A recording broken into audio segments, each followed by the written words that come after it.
Assalamu alaikum wa rahmatullahi wa barakatuh. Ladies and gentlemen, dear friends, colleagues, guests, a very good afternoon.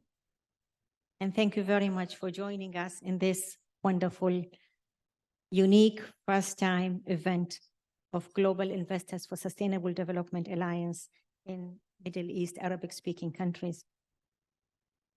It gives me really great pleasure to start the event by thanking the Secretariat of GISD for the wonderful work and collaboration to ensure that we managed to put an effective forum to discuss very important issues and usher in a new era of achieving sustainable development goals, inshallah, by 2030.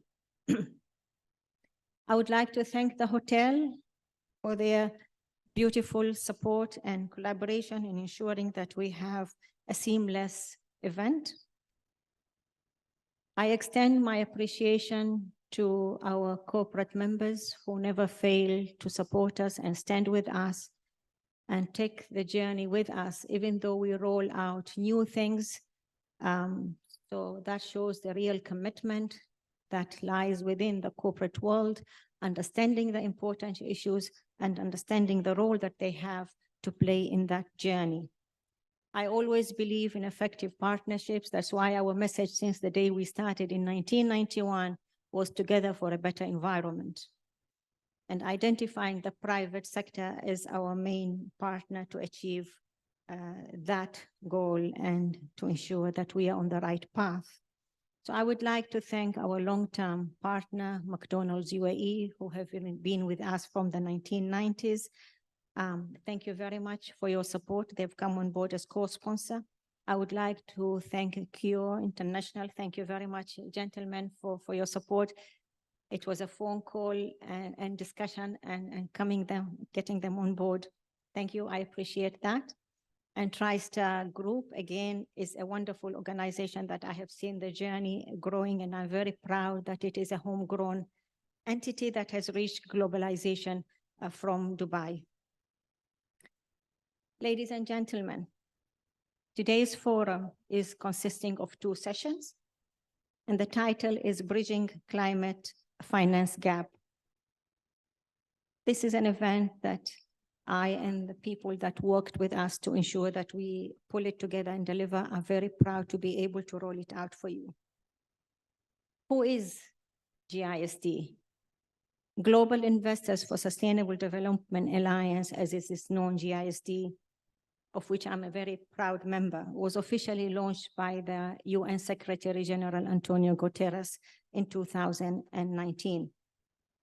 At a very critical time, 2020, we were faced with COVID, and literally 2 years hampered the work. In spite of that, this new body delivered and worked meaningful work on the ground to deliver very constructive products to the global financial sector. It plays a very critical role in implementing the Secretary General strategies for financing to achieve the Sustainable Development Goals 2030, which brings me to the second reason why I'm very proud to host this event here in Dubai and bring this strong list of speakers and attendees. GISD's central objective is to identify and address impediments to scaling long-term investment for sustainable development. Today, the world needs the global finance and investment community to help rescue the SDGs by reversing current investment trends and financing practices. The title is very important, and there was a lot of deliberation and discussion to reach out to this title and theme. It reminds us that we have a climate crisis that is devastating many parts of the world, and it is in front of us. We are seeing it on a daily basis. It was also chosen to bring about awareness to the fact that there is a massive financial gap in addressing climate issue that is going to make things worse, especially for nations and people that need it most. The most vulnerable to climate change and least able to foot the bills are the poor nations. And this has been the discussions going on over the last 1.5 days. The latest IPCC Global Warming Report for 2022 makes plain the disastrous effects of climate change. And as a result, the world is faced with extremely difficult decisions and an uncertain path to sustainability. Negotiations at the recently concluded, many of you attended COP27, were defined by the call for climate action and climate financing. By 2020, wealthy countries had provided and mobilized a total of US dollars 83.3 billion in climate money for developing nations. This increase was only 4% compared to the year 2019, and still very much short of what it should be and what the target is. Although 100 billion yearly is widely considered to be the watershed amount for climate investment, the actual amount, as research and the specialized body are saying, is actually in trillions, not billions. So this is an amount no government is going to put it across or able to or table that amount. The onus is on the private sector to come on board and contribute effectively to invest and to raise that money. Ladies and gentlemen, the subject of today's event is very serious. It is concerning and it is gaining gravity very fast. If we are not able to address, then we are leaving ourselves, millions of people around the world's lives at risk. This forum has 2 sessions. The first session will be scaling up green finance, what COP28 can achieve. And the second one will be shifting the investment ecosystem, integrating long-term sustainability perspective. There will be a break in between the two. If there is one point that I would like you to take from this event, is that if you are an investor or heading your business, you need to provide the capital to the issuers who will play their part, not only because this is needed to transition to net zero, but also because those investors and businesses not stepping up will be left behind. I would like to conclude again by thanking my colleagues and board members of the GISD strategic group members who have done excellent work. And I thank my colleagues, the moderators who will be running these 2 sessions. And I would like now to take the opportunity to welcome Assistant Secretary General to the UN, His Excellency Mr. Navid Hanif, to give us his welcoming address. And then I will invite my dear friend, Dr. Nasser Saidi, President and Chairman of Clean Energy Business Council as well, to give us the keynote address. Ladies and gentlemen, Mr. Navid.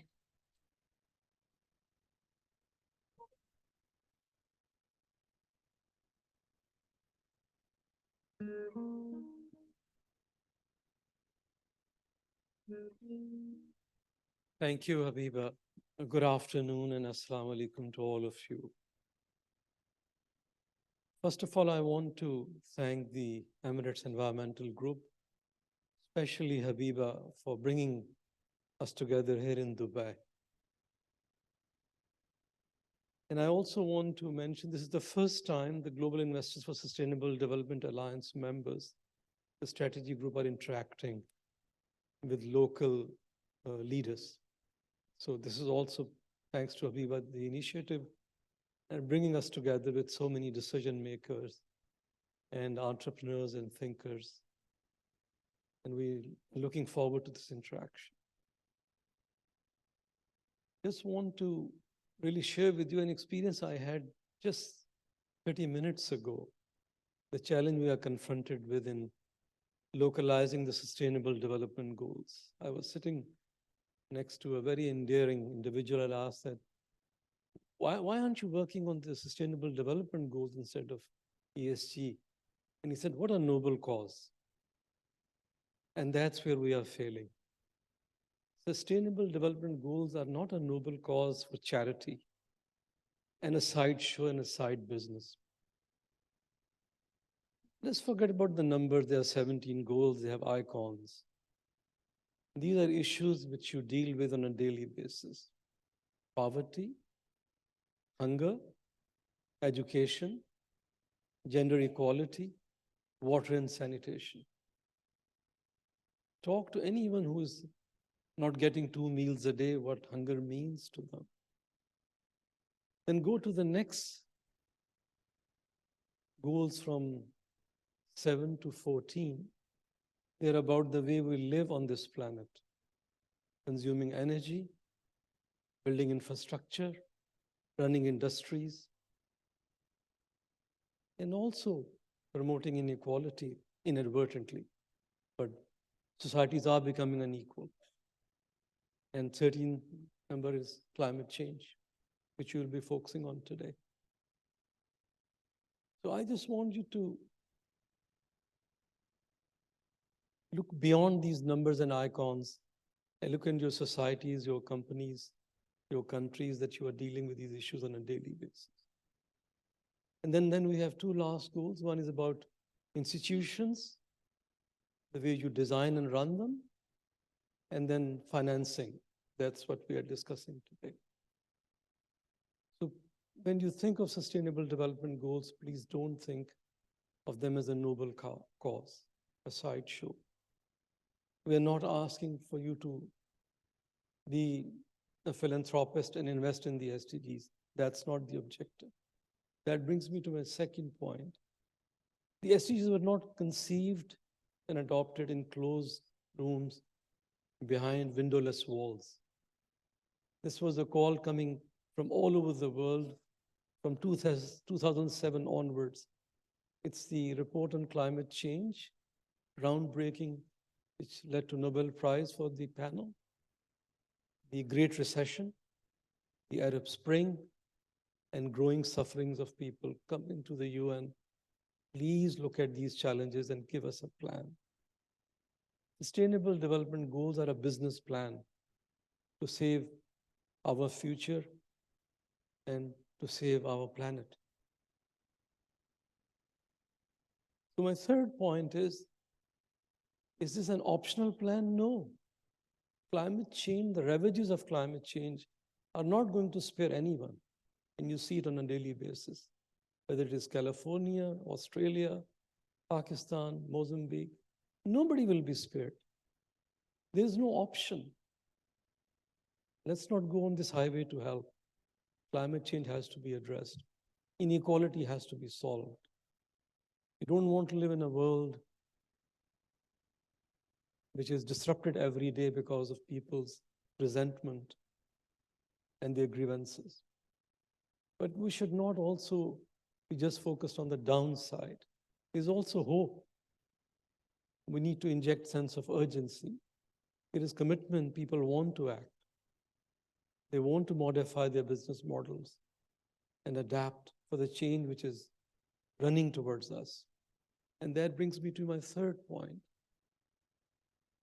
That was one of the motivations the UN Secretary General brought these business leaders together. We call them Global Investors for Sustainable Development.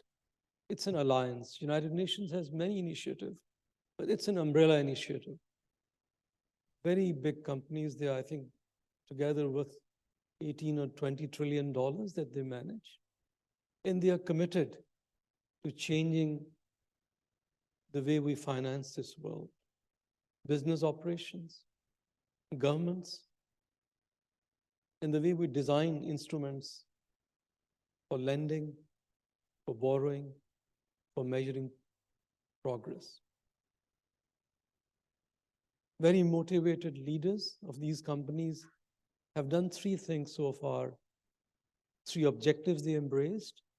First and foremost, align their operations, lending practices, business operations, corporate governance to the Sustainable Development Goals and the Paris Agreement.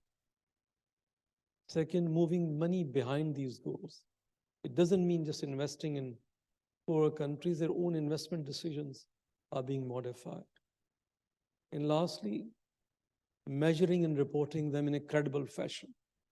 Because you hear it all the time, greenwashing, blue washing, ESG washing. We have to be credible to the world if we claim we are changing. So far, they are thinkers. They have now developed a model. We call it Sustainable Infrastructure Investment Platform. It's a new instrument, or do you shift investment towards sustainable infrastructure? They've also developed a model mandate to help the asset owners, asset managers. How do they build portfolios which are meant to advance sustainable development goals? COP28 in this part of the world is an opportunity to send a clear message that the private sector, private capital will come on board in advancing the Paris Accord. We also see 20 years ago, it was inconceivable to come into this region and talk about renewable energy, solar energy, shifting away from fossil fuels, decarbonizing your economy. It's a mainstream thought now in this part of the world.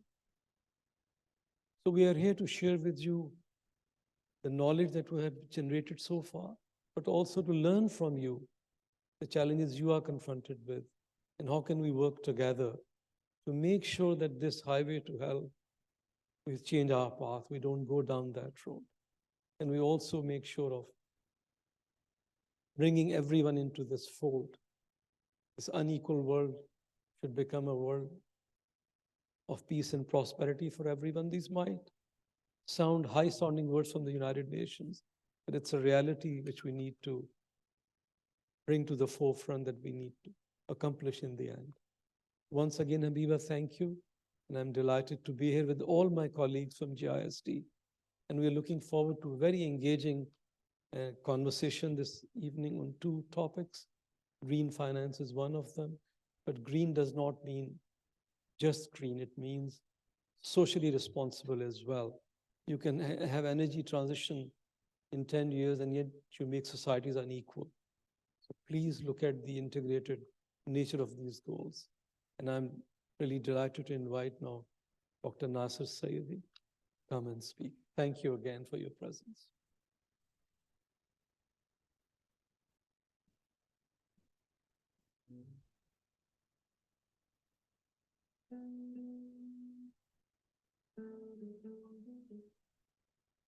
Good afternoon, and Assalamu alaikum, as we say in this part of the world.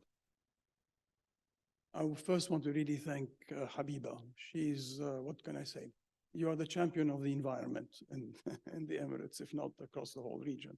I wish we had more Habibas like that across the Arab world. Let me say right to start that this part of the world is the most exposed to climate change out of all the regions in the world. And so I want to focus a little bit on that. Where are we in terms of finance? And I'm going to make a number of suggestions of how we can move forward. But first, I wanted to remind you of what are the stresses, the climate stresses that we're living. Already, temperatures in this part of the world have already increased by 1.5 degrees. You're talking about 0.7 Celsius elsewhere. We've already gone beyond 1.5 Celsius in this part of the world. If any of you went to Kuwait City or Baghdad during last summer, you'd have witnessed and tried to live with 52 degrees centigrade. You cannot live with 52 degrees centigrade. Not you, not the animals, not plant life, not anything can live with that. So we're already beyond that. Number two, precipitation, rainfall, was already sparse in this part of the world, has become increasingly erratic, more erratic than any other place in the world. Number three, climate disasters, droughts, floods have increased and are happening more and more often than in the past. And as a result of that, it's leading to social and political unrest. This is visible across all the countries which are living this water stress. Water stress. 80% of the water that we use in our region comes from outside the region. The Nile and the Euphrates and all the others do not originate in our region. This is a recipe for disaster because you can end up with water wars on the horizon. Already there is friction between Turkey and Iraq and other countries, Ethiopia and others, and Egypt. What would Egypt do if it doesn't have the Nile and the Nile waters? Land degradation. Back in 2000, I couldn't find more recent numbers, maybe the UN does. Land degradation and desertification, already a quarter of the MENA population was living in degraded lands and desertification. I'm sure that's 1/3 and growing.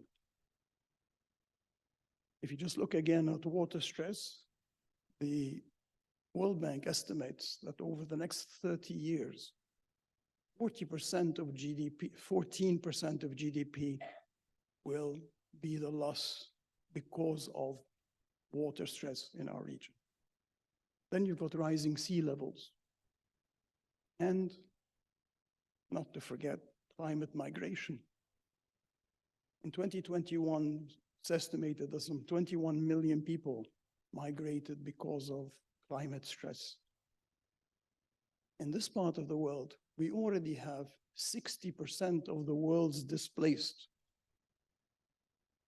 What you're going to be doing then, if we don't attend to climate risk, is we're going to be adding millions more to those who are forcibly displaced and whom we're not taking care of. How will we address that? And where will they go to? And I want to turn to one of the more privileged parts of the world. If you drove in here, everything looks green. And we've got electricity and everything runs perfectly. But this is not the rest of the Arab world. 60% of the water that we use across the GCC and in the UAE, 60% is used to keep things looking green. 60%. And that is water that is mainly coming from desalination and some aquifer water. These are not sustainable. We need to think differently. But for the oil producers, the energy transition is going to be a major threat. If the rest of the world starts moving away from fossil fuels, then how are you going to adapt to that? So the energy transition is the single most important threat for the GCC countries and the oil producers. The losses that can come from that, from fossil fuel assets being stranded, are estimated between 21 trillion to 30 trillion, depending on how much climate action actually takes place. What do we do about that? How do you prepare yourself to act against those losses? So the energy transition is going to be lived intensely in this part of the world because it threatens your source of income, exports, but also the value of your national wealth, because that is your main national wealth. It is buried in the ground. And maybe one day, it's not going to be worth $80 or $90 or $100 per barrel. It might end up being $15 per barrel. Then what do you do then? So those are the types of existential questions we need to ask. So what have we done globally and across the region? We go to COP 25, 15, 27, and now COP 28. And of course, we've all signed off on these long-term commitments, net zero emissions. And that's great. And all the countries of the region have signed on that. Those commitments are into 2050 and in some cases into 2060. I wish you a long life, but I think most of you, I won't be around in 2060, I don't expect. Maybe, inshallah. But most of us are not going to be around. But there's an important message, is that the politicians and policymakers signing on to net zero emissions are not going to be around. They're signing on for the photo opportunity to say, I did something at COP X. But they're not going to be around when the issues come and bite. So I, for one, have a very different view. I, for one, think that these climate and net zero emissions commitments have got to be enshrined in constitutions. If they are in constitutions, they become much more difficult to disregard. So I think we need to start helping countries introduce climate into their constitutions, have climate change laws. UAE is one of the few countries in the world that actually has a climate change minister. We need climate change ministers everywhere. But importantly, it has to be part of everything that you do. Once you have a climate change action program, like New Zealand and others, it means it covers all sectors. It's not just one sector. It's not just the environment or water or health. It is all encompassing. So that's why I believe that we need climate change laws and we need to put them into constitutions. So let me turn to a bit more optimism. What can we do about it? And what are we doing about it in the region? If you look at the opportunities in this part of the world, they're very clear. UNEP has looked at it. They've priced and looked how much finance you need for solar, for building retrofits, for energy efficiency investments. Energy efficiency investments are the low-hanging fruit in this part of the world. Why? Because we spend our energy to GDP ratio is twice as high in the region than what it is in the average OECD country. So we spend much more on energy because it's cheap and it is subsidized. So UNEP estimates that just to finance these solar PV, building retrofits and the like, and energy efficiency, we're talking about 62 billion from now to 2030, be commercially financed. But that's a small cry compared to the needs of the countries. So if you look at the climate finance needs of the Arab countries, it's estimated at 570 billion by 2030. Egypt, Iraq, and Morocco account for 425 billion out of that 570. And of course, all those countries that are living violence or have living wars and continuing, Yemen, Sudan, etc., haven't even come around to thinking of what their requirements are going to be. Now, over the past decade, if you look at public international climate finance that went into this part of the world, it's only 34 billion. So that's 6% of what the countries say they need, 6%. So when you're meeting today, this afternoon and this evening, when we talk about this gap, it is an enormous gap that needs to be filled. And the second point, this part of the world, the GCC countries, are privileged. They have the fiscal space. So they can finance a lot of their clean climate change and clean energy and retrofits and all the rest. They can do that. The rest of the region cannot. So how are we going to address the needs of the most populous countries of our region, the 104 million in Egypt? What's going to happen to them? So part of the answer comes, you've got to remove subsidies. We subsidize fossil fuels.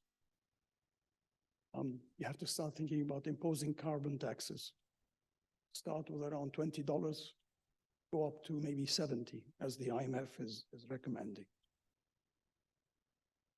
Then you need to look at what you can do from multilateral finance, from the IFIs.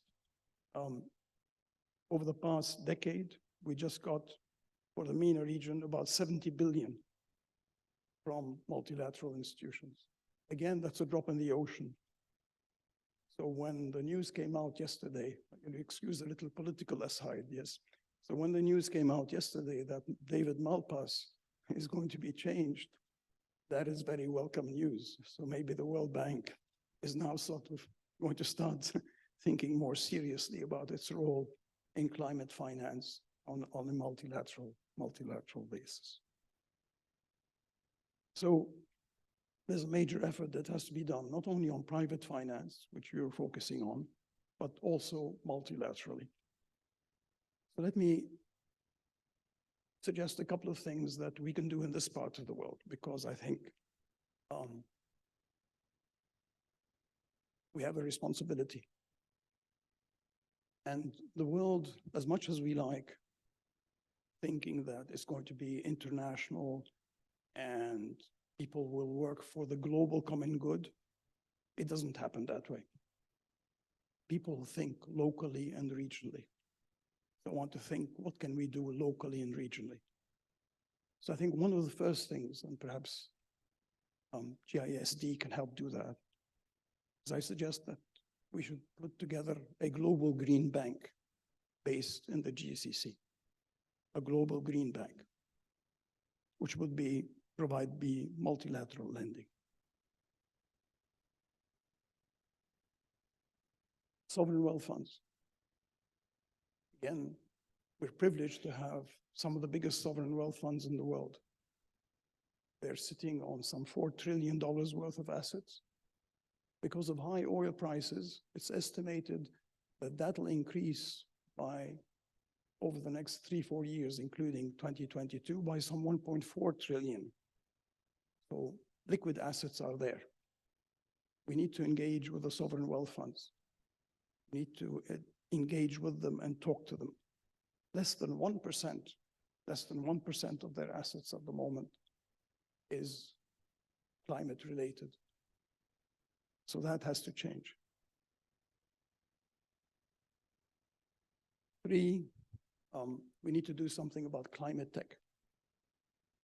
Now, this part of the world, because it's been living climate stress already, and because of water stress, has already developed climate tech. Let me mention 2 technologies which can be exported by this part of the world. One of them is desalination. 40% of the world's desalination capacity is in this part of the world. They have the technology, they have the knowledge, they have the experience. Desalination is going to be much more important in the decades to come. Of course, there are side effects which we need to think of. What do you do with the brine? How do you deal with that? But desalination could be a major export for this part of the world, across the world. The other one is district cooling. District cooling. Most of the cities across the GCC, but particularly the UAE, don't have small air conditioning unit. They are highly inefficient, as you know. Use a lot of electricity, don't provide you really with the cooling that you need. District cooling is part of the answer. Again, district cooling is something that can be exported. But we need much more to be going into climate tech, into startups. Your VCs, your angel investors, your private equity funds have got to go into climate tech. That is the single most important opportunity for us in the years to come. So let me end with maybe what I would call an action map for this part of the world. Number 1, you need to increase public awareness. People don't know. People don't know. They don't understand. The public, the banks, the governments simply don't know what the impact is of climate change. We need to help them understand.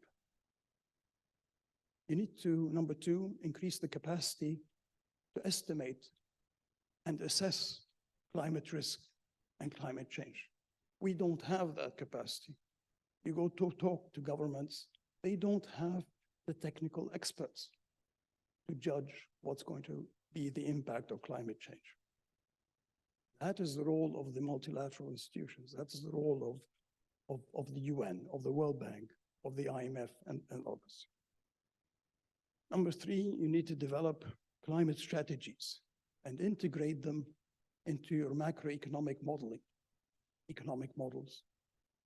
You cannot deal with climate change on its own. You have to integrate it into your economic models and into your fiscal models. Why is that? Because you're talking about multi-year commitments. The budgets nearly all governments prepare are one-year budgets. They can forget about them next year. You need to think multi-year, and therefore, whatever you're saying about climate change, climate modeling, has got to be integrated into your economic models. We don't do that. The IMF has started doing that, but globally, we're not doing that. Number four, you need to mobilize the financing. This is what you are here for. I won't comment more about that. But you need to integrate climate finance into debt, medium-term debt, and fiscal plans of the countries of the region. Integrate in a major way. Final suggestion. Countries of the region give a lot of foreign aid, as much as the Nordic countries, between 1.5% to 2% goes in foreign aid to the rest of the world. Most of you don't know that, because the people who report about foreign aid of countries are the OECD. And there's not a single country in this part of the world who's a member of the OECD, so it doesn't get reported. So they're giving enormous amounts going into foreign aid. So I for one, I'm advocating a good chunk of the foreign aid now goes to climate finance. For the UAE at the moment, it's just about 1%.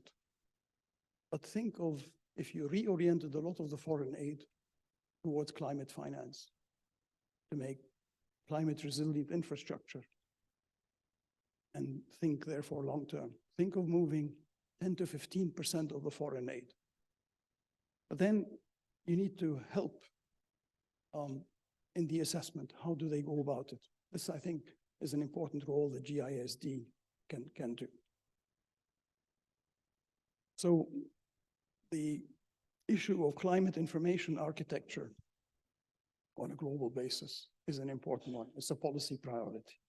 So I hope alongside your discussion about climate finance, think about the information. And finally, of course, I can only say that we're not going to be around, but our children and grandchildren, their children are going to be around. Let's just make sure that they can survive. So thank you very much. May I welcome on stage Ms. Shameela to take over the first session. Shameela.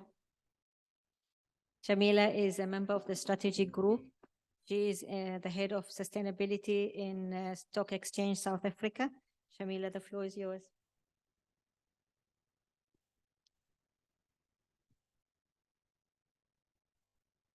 Assalamu alaikum and Jummah Mubarak to all of our friends in the region. It's such a pleasure and an honor to be here. And I'm going to move on without further ado onto our panel. I think Dr. Saidi had set a very sobering picture for us and a very real one from what we're experiencing. I come from a region in the world that is already experiencing climate change impacts and is modeled to experience anything between 4 and 6 degrees above whatever the global average is going to be like. So the reality of climate refugees and the like is something that is very much alive and well in the neighboring region, even in the southern tip of Africa, Dr. Saidi. So I would like to welcome on stage our panelists for today, and joining me a very esteemed group of people that no doubt I'm going to have a tough time moderating. don't really have much of a job, in fact, because any of these could hold the stage completely on their own.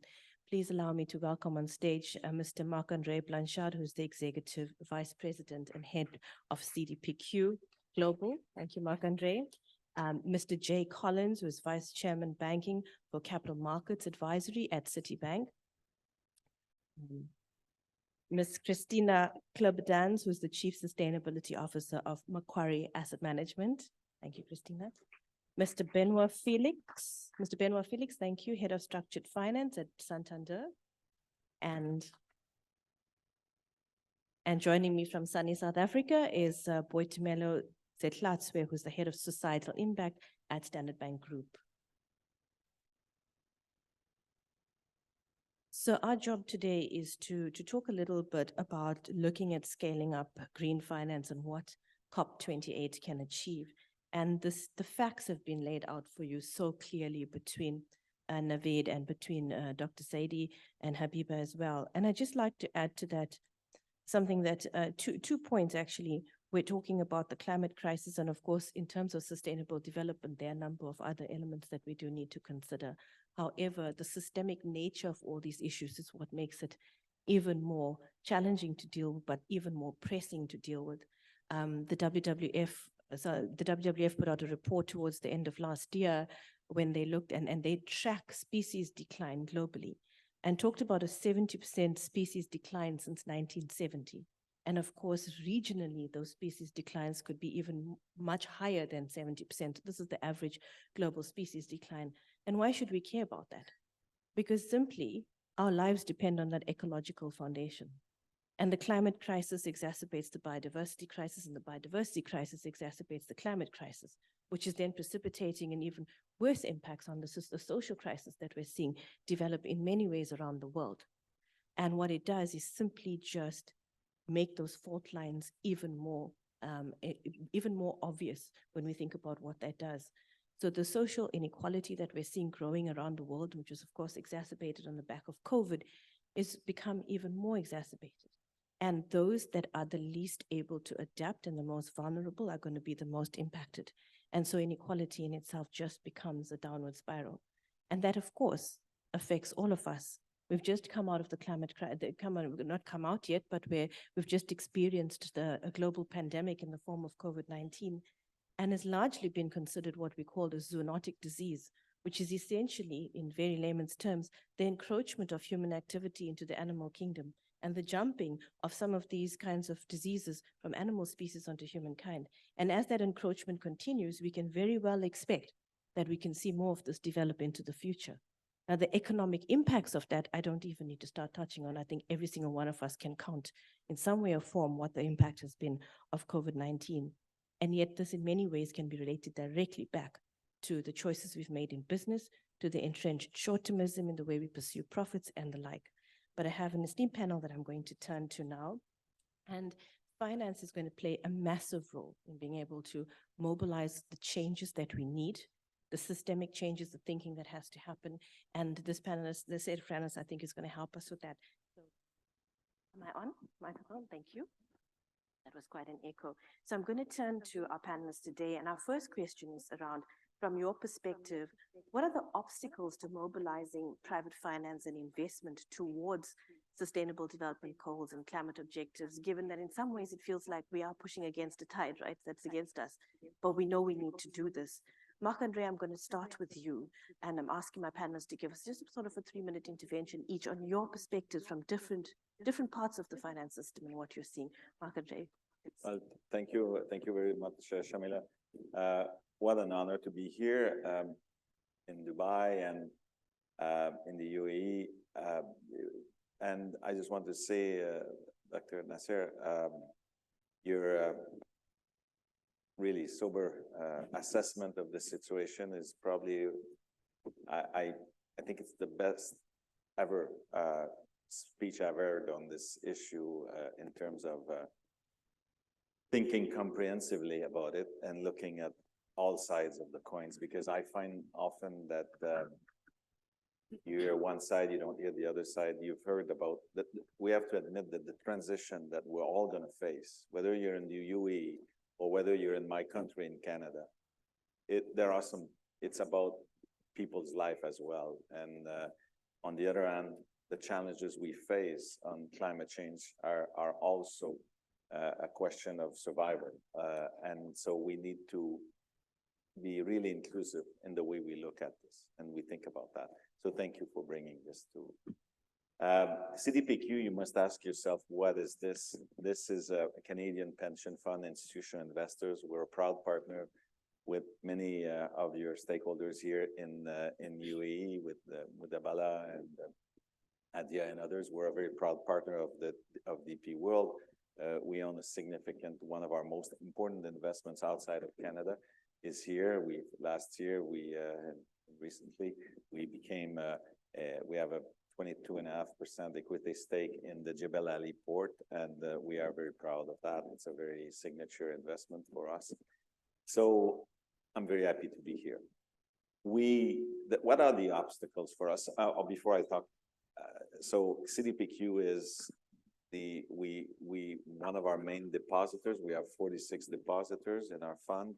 One of our main depositors, we manage the pensions of 6 million Quebecers, which is a province of Canada. And we're more than 55 years old now, and we're very proud of deploying constructive capital around the world. We're in 56 countries, and we have investments in all asset classes, from private equity to fixed income to infrastructure, real estate, and public markets. We are one of the number one, number two, number three owners of renewables assets in the world. We are one of the top 3 investors in infrastructure in the world. So this issue, we already do a lot in terms of investing in green assets. By the way, we believe that our returns on renewable assets in the last 10 years, if you look at it, it's more than 20% returns compounded annually. So it is, we think very positively. So what you're asking, Shameela, is that what can we do more, and why, what are the obstacles to do things that we're not doing at the moment? And this comes to what the obstacles are. Often the risk-return equation for us is just not right for what, there are just risks that we cannot take because we have a fiduciary obligations to pay the pensions of 6 million Quebecers. So, and then how do we deal with that? So we deal, there's a lack of, sometimes there's a lot of asymmetry in information. We just don't have the knowledge about some of the markets that we should be investing. When you don't know the market, you tend to overestimate the risk, underestimate the opportunities. Then there are currency risks that are real, that exist, that, in emerging markets, currency risks are real in some parts of the world. And we, as I said, we're in many markets, but when we look at our emerging markets investments, we've had a significant, really downturn because of the currency risk. So what we need to be doing to fight climate change is no government can do it alone. And sometimes the returns are not there for what we need to be doing for the private sector. So we need to talk about blended finance. So we need partnerships on a scale like we've never had before. So for us, the issues are, how do we get access to better information?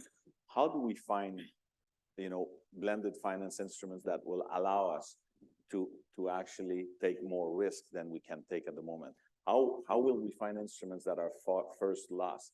How are we going to get better and cheaper tools to actually help us with the currency risk? And how do we, the MDBs, the multilateral development banks and the DFIs have a lot of information already for a lot of the markets that we're trying to move the needle in. And we need to have access to the information. And that's a new kind of partnership between institutional investors like us and multilateral organizations. Thank you, Marc-Andre. Jay, I'm going to move to you, and you, of course, wear multiple hats. And we'll get to one of your more interesting ones later on, which was advisor to COP27, climate finance. But from this particular questions of obstacles, could you share with us some of your views, please? Okay, let me build on a little bit of what Marc-Andre said in terms of obstacles. And let me just start by thanking GISD and our hosts from the UAE of the opportunity to be here. I won't introduce Citi or take the time to introduce myself. I would just say that fundamentally we believe in solving some of societies and the world's greatest challenges, that we're going to have to break the glass of public-private partnerships. We're going to have to think about how we collaborate differently. And fundamentally, what those that are here for this two-day strategy session of GISD are committed to is the partnership with the UN and its role in delivering the SDGs so that the private sector can develop the solutions, the creativity, and fundamentally the funding that is necessary for the world to meet these challenges. So the issues are complex, and let me break them down into a couple just to start the conversation. First and foremost, Marc-Andre talked about risk, and it's important to understand the paradigm that whether it's the largest insurance companies in the world, banks in the world, and institutional investors in the world, they have regulatory and fiduciary paradigms. Most unfortunately, post-financial crisis, the global regulatory response to the financial crisis was to ensure that we never create risks again and allow for risk-taking by insurance companies and banks, the financial services sector again, that take risks that could recreate the financial crisis. And in doing so, we created Solvency II, we created Basel III. The reason that's important as a construct is because the vast majority of the global capital markets and the global banking system has parameters around it that keep it in what we call investment grade space, right? It doesn't allow it to take certain risks. And if you put this in our terms of credit language, single B, double B, so the weakest credit categories on the planet. And by the way, the weakest credit categories are fundamentally where the problems exist, right? If you're going to tackle poverty and water, if you're going to tackle climate change, and you're going to do that in the emerging markets in particular, you are going to have to take risks, and risks that whether it's CDPQ's fiduciary responsibilities to its pensioners, not unlike the largest pension systems in the entire planet, or banks and insurance companies, we're going to have to mitigate those risks. We're going to have to figure out a better way to deal with insufficient market parameters that will drive that capital down into solving those problems. And so what GISD has been doing is working around the complexities of how do we do that. So one of the things that we talk a lot about, you'll hear this term, blended finance. And that essentially is a concept where structurally in any financing of something that would tackle SDGs, any sustainability objective, that we would take monies from both the official space and the private sector, and we would blend them together. And importantly, it lowers the cost of capital to be able to do that. But most importantly, in the post-Addis Ababa world, is it puts in typically high-risk absorbing capital into those structures that allows the investment grade land investors that I talked about earlier to reach their risk return thresholds. And when you think about what that risk of absorbing capital is, one of the most important things is both official development assistance and philanthropic money, grant money. The development finance world, the concessional world, or the world of the MDBs, typically is not taking risk that mobilizes or crowds in the private sector. Many of you will have read that Ajay Banga will now be my former partner at Citi and leader of MasterCard, will now run the World Bank. He understands a lot of these issues, but we will need fundamental reform of the multilateral development bank system to ensure that the risks are managed and that the MDBs are prepared to mobilize the private sector, set as an objective not to lend more and to take risk, what we call pari passu, equal to and parallel to the private sector, but actually are prepared to take a level of risk that is very targeted to remove some of the risks that Marc-Andre mentioned: long duration, political risk, breach of contract risk, currency risk. These risks that, if taken, would cause us as a bank to violate our regulatory parameters. I will say one last word, and we can dive into a little more detail later, but I want to say one more word on this ODA blending concept. And I thought the points made earlier about the degree of the significant amounts of money that this region is committing to official development assistance. You know, we did a study as GISD that said not only do we need to blend more, but all of this official development assistance isn't even mandated to blend, meaning that we probably in the world right now, somewhere between 1% to 2% of all official development assistance is blended. We think that number should be closer to 7%. We should be significantly inducing the grantors to leverage their monies.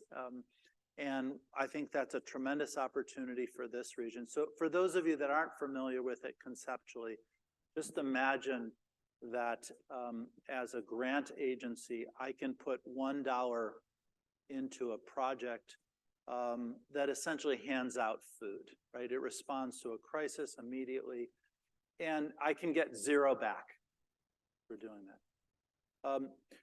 Now imagine I have a choice. I can take that same $1 and I can put it into a capital structure of an ongoing enterprise that creates a cash flow multi-year. That $1 I can match with, let's say, 2 to 3 of lending from a multilateral development agency, concessional money. And on top of that, I can put, say, 6 to 7 of the private sector money, because that $1 created a risk buffer that allowed everyone in. So I've now mobilized 10, not 1. And maybe I get my $1 back and I can put it to use again. And if that exercise works in the 10, it keeps going year on and year out, and I don't have to put it out there every year. So you in this audience, you decide, like, would you continue to take 99% of your money and put it into that $1 out, gone forever? Or would you mobilize it in blended finance structures? And I think that case is pretty clear to the members of GISD as one mechanism to help us solve problems. Now, stop there. Thank you, Jay. Thank you, Jay. I think between you and Marc-Andre, a lot of already some of the key challenges we're looking at, the opportunities, already some of the answers, right, in leveraging and encouraging grantors to leverage their money. So some good ideas emanating there, and risk, of course, the big one. A real look at risk is what I'm hearing. The inefficiencies that they're creating is something we need to think about. Kristina, I'm going to hand over to you on your experience on looking at some of these obstacles. Yeah, great. First, it's such a pleasure to be here, and I look forward to getting a chance to speak with many of you. we've had the opportunity to spend 2 days in a room talking about some of the topics that you're hearing today, and to actually engage with you all and hear your point of views will be, a pleasure. So I'm Kristina Kloberdanz, and Macquarie Asset Management. I'm the Chief Sustainability Officer. And for those of you who might not know Macquarie, as an asset manager, we're the world's largest infrastructure asset manager. But like Marc-Andre was saying, we also have not just the private market side, but a public investment side. We have our infrastructure, but also real estate. We also have a green investment group with investing in solar and wind and offshore wind and other emerging technologies as well, in the public investment space. But I think it's a great question. Without committed commercial capital participating in the global energy transition, people and planet are going to lose. And at Macquarie, we've had the opportunity to participate in some mandates that have been driving the energy transition in developing markets and blended finance, as Jay was mentioning. And yes, it does definitely drive down that risk opportunity, but also gives us the opportunity to drive even more impact. And I'll give you an example. For us, we've already deployed all of our Macquarie managed UK climate investment, and most recently have done a partnership with the UN Green Climate Fund, and driving the mobilization and the further deployment of public EV across India. And we've had the chance to look at the other mandates and learn what works and what doesn't work. And when these are constructed with commercial finance partnerships, really have the opportunity to drive public finance as well as amplify the impact. And in this example, we believe that a $200 million US investment from the Green Climate Fund actually has the opportunity to mobilize 1.5 billion in the transition to electric vehicles in India in a higher degree, as well as reduce the CO2 emissions and also improve the air quality there in India. But what was also mentioned earlier in a number of different conversations is also having that ability to track and report and have transparency for those impacts in order to be able to drive more of what we're talking about. So we've been working with the GCF also on some inclusive KPIs in things like, in this example, gender safety and education and skills sponsorships. So we really look forward to more opportunities to do this, and definitely see the opportunity to reduce the risk, but significantly increase the impact that we all have to partner and participate together. Thank you, Kristina. So I'm doing a rough back of the envelope calculation using your ratio on looking at that translation of 200 million to 1.5 billion. We could take the 100 billion promised in climate finance and use that ratio, which is roughly 1:7. There's a massive multiplier, right, on climate finance. I'll just be prestigious, put that out there. Thank you. Benoit, can we move to you? Different part of the world a little bit, but Santander and some of your experience and some of these obstacles and opportunities. Thank you, Shameela, and thank you all for having us today. Just before answering your question, a quick description of who is Santander. We are not that active in the region, so might be worth spending a couple of minutes. So Santander is one of the largest European commercial investment bank. We are mainly, we have a characteristic which is quite unique. We originate, extracting our revenues more or less 50% from developed countries, Western Europe and US, and 50% from emerging markets, mainly in Latin America. So we are used to play with, I would say, both realities. But I guess the reason why we are here today is to echo what Marc-Andre was saying. So he's the first owner of renewable assets, is the preferred owner of infrastructure. Santander is #1 financiers of renewables and the #3 financiers of infrastructure in the world. And I'm personally heading the team that is actually financing the infrastructure project, including energy. And just to give you some numbers, last year we financed 14 gigawatts of new renewable capacity in the world in different geographies across more or less 100 projects year after year. And I guess to your question, Shameela, and I must confess that I've given more or less the same reasons in the various COPs when I had the chance to intervene. And just to answer partially Mr. Saidi question or remark, and let me be a little bit provocative here. I don't think the problem is the liquidity. The problem is the lack of projects. Partially. There is, and I will explain why in my view. I mean, we look at the numbers we were just mentioning, trillions, billions. Here you got enough financing to finance, whatever the pipeline would be in the region. The problem is that we are honestly fighting for finding the good projects or the project that we are candidating.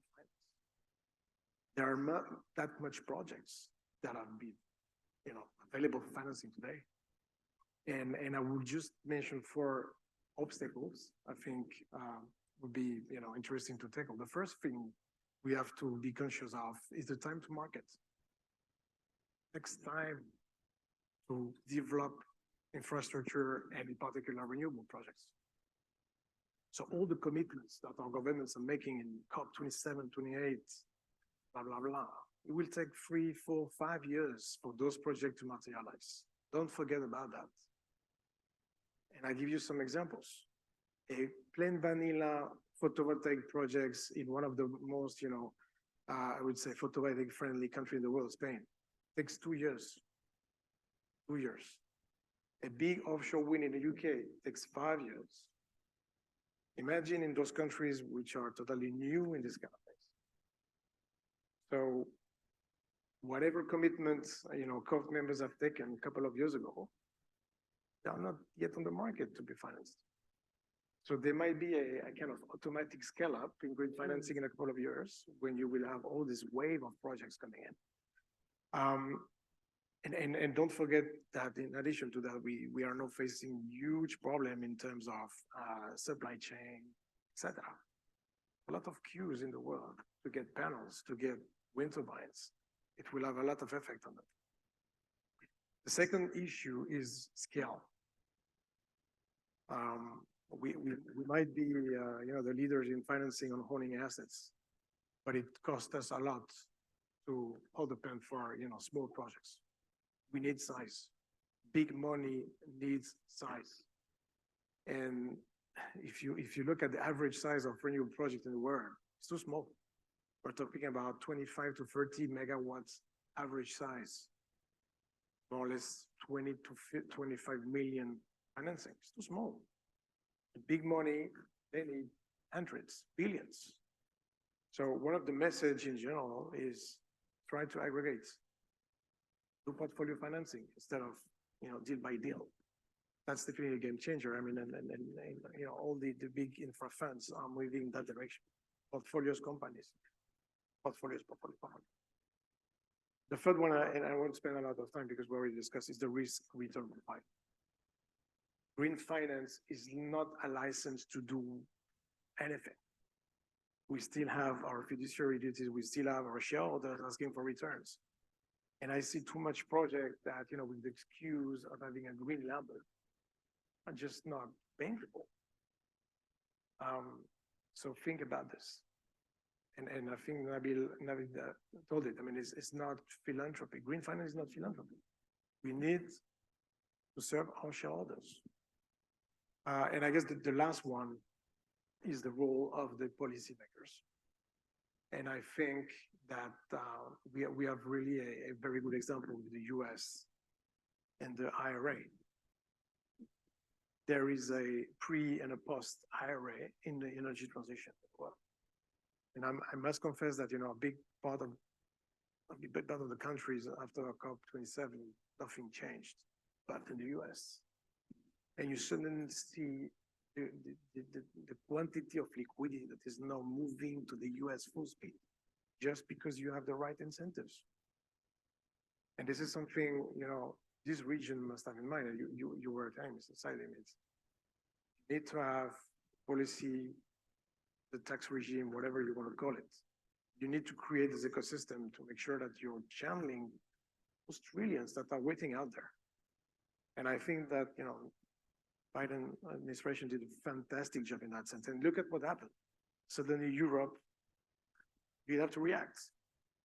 And probably Chinese will do something at some point. So we need this kind of incentives. But coming back to my first point, we should have started to develop those projects 5 years ago if we want to see the impact now. So I really encourage, people in that room to start working on the development. Any single infrastructure project takes time. We are already late, the sense of urgency. So we need to make sure that we are working now with administrations, we've look at regulators, etc., to modify the frameworks to make sure that it happens. Thank you, Benoit. So we're looking at the regulatory environment, the incentives surrounding that, and the need to move to get projects at scale really quickly. And of course, the climate crisis is not waiting for us, right? There's very clear scientific evidence is what's coming. So getting those projects up and running is urgency on a different level as well.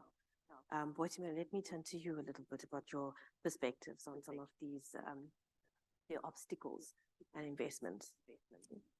Thanks, Shameela, and colleagues, you've made me coming after you difficult with what you've already positioned. But just to say that I come from Standard Bank Group, and we operate on the African continent in 20 countries. And I think to really the clear sort of points that were made around the climate crisis and the social aspects, I think is particularly important for us from where we operate from.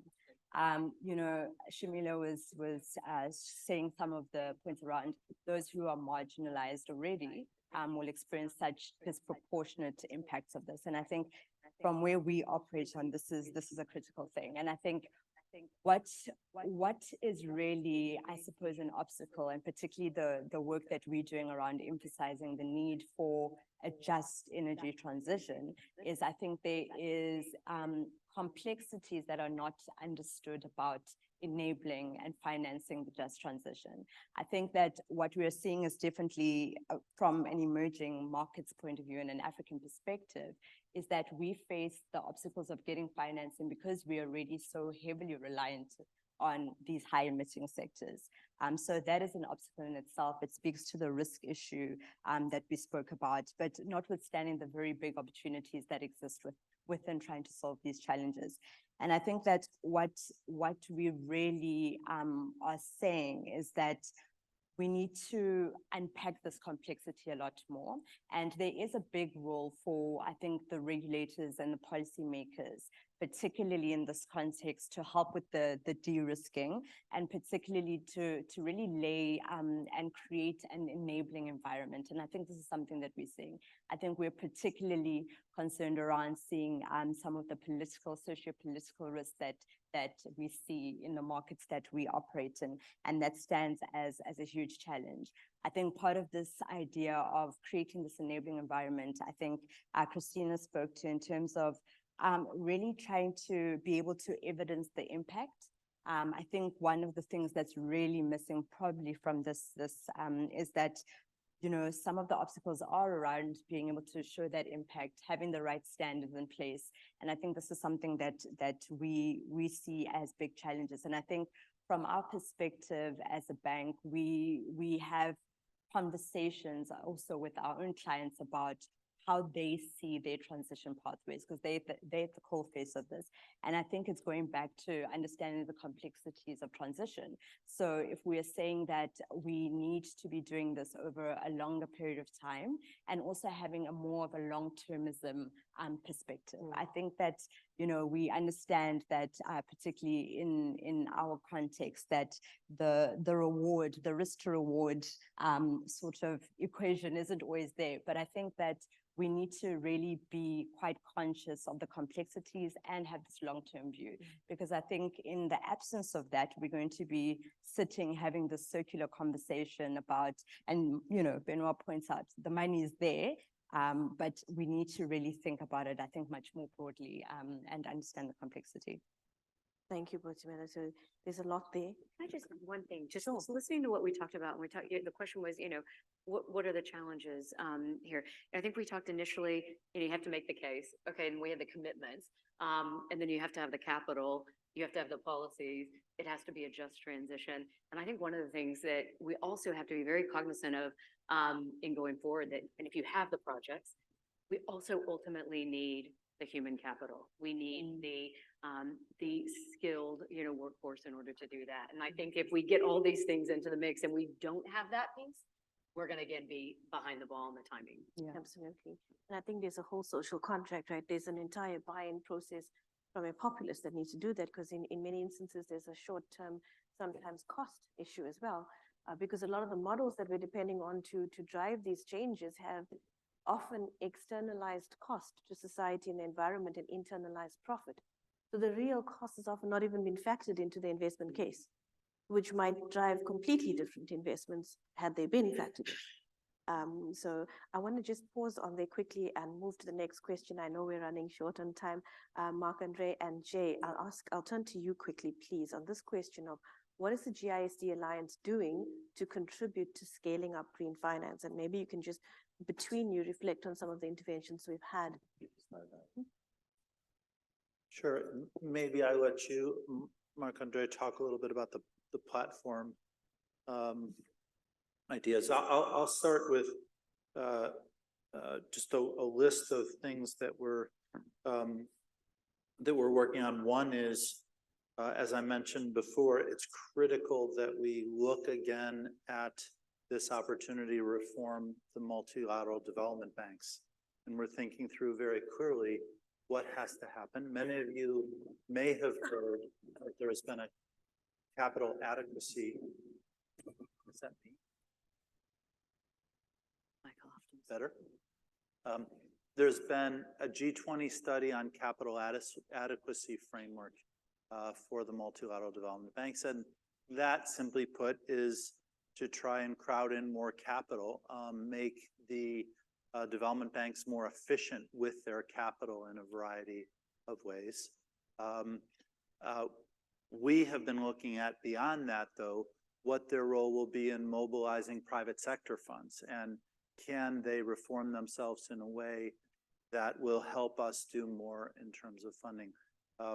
For example, Benoit mentioned this project problem. So we have been obsessed with the lack of projects, but then what's the response? How do we take governments that have concept papers on projects and develop those projects, turn them into projects that have feasibility studies that then have financing proposals against them, the best practices shared on a platform, the tools to fund those projects shared, and best practices used.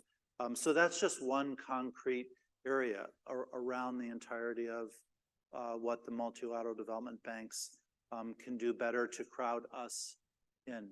Another area, of course, has been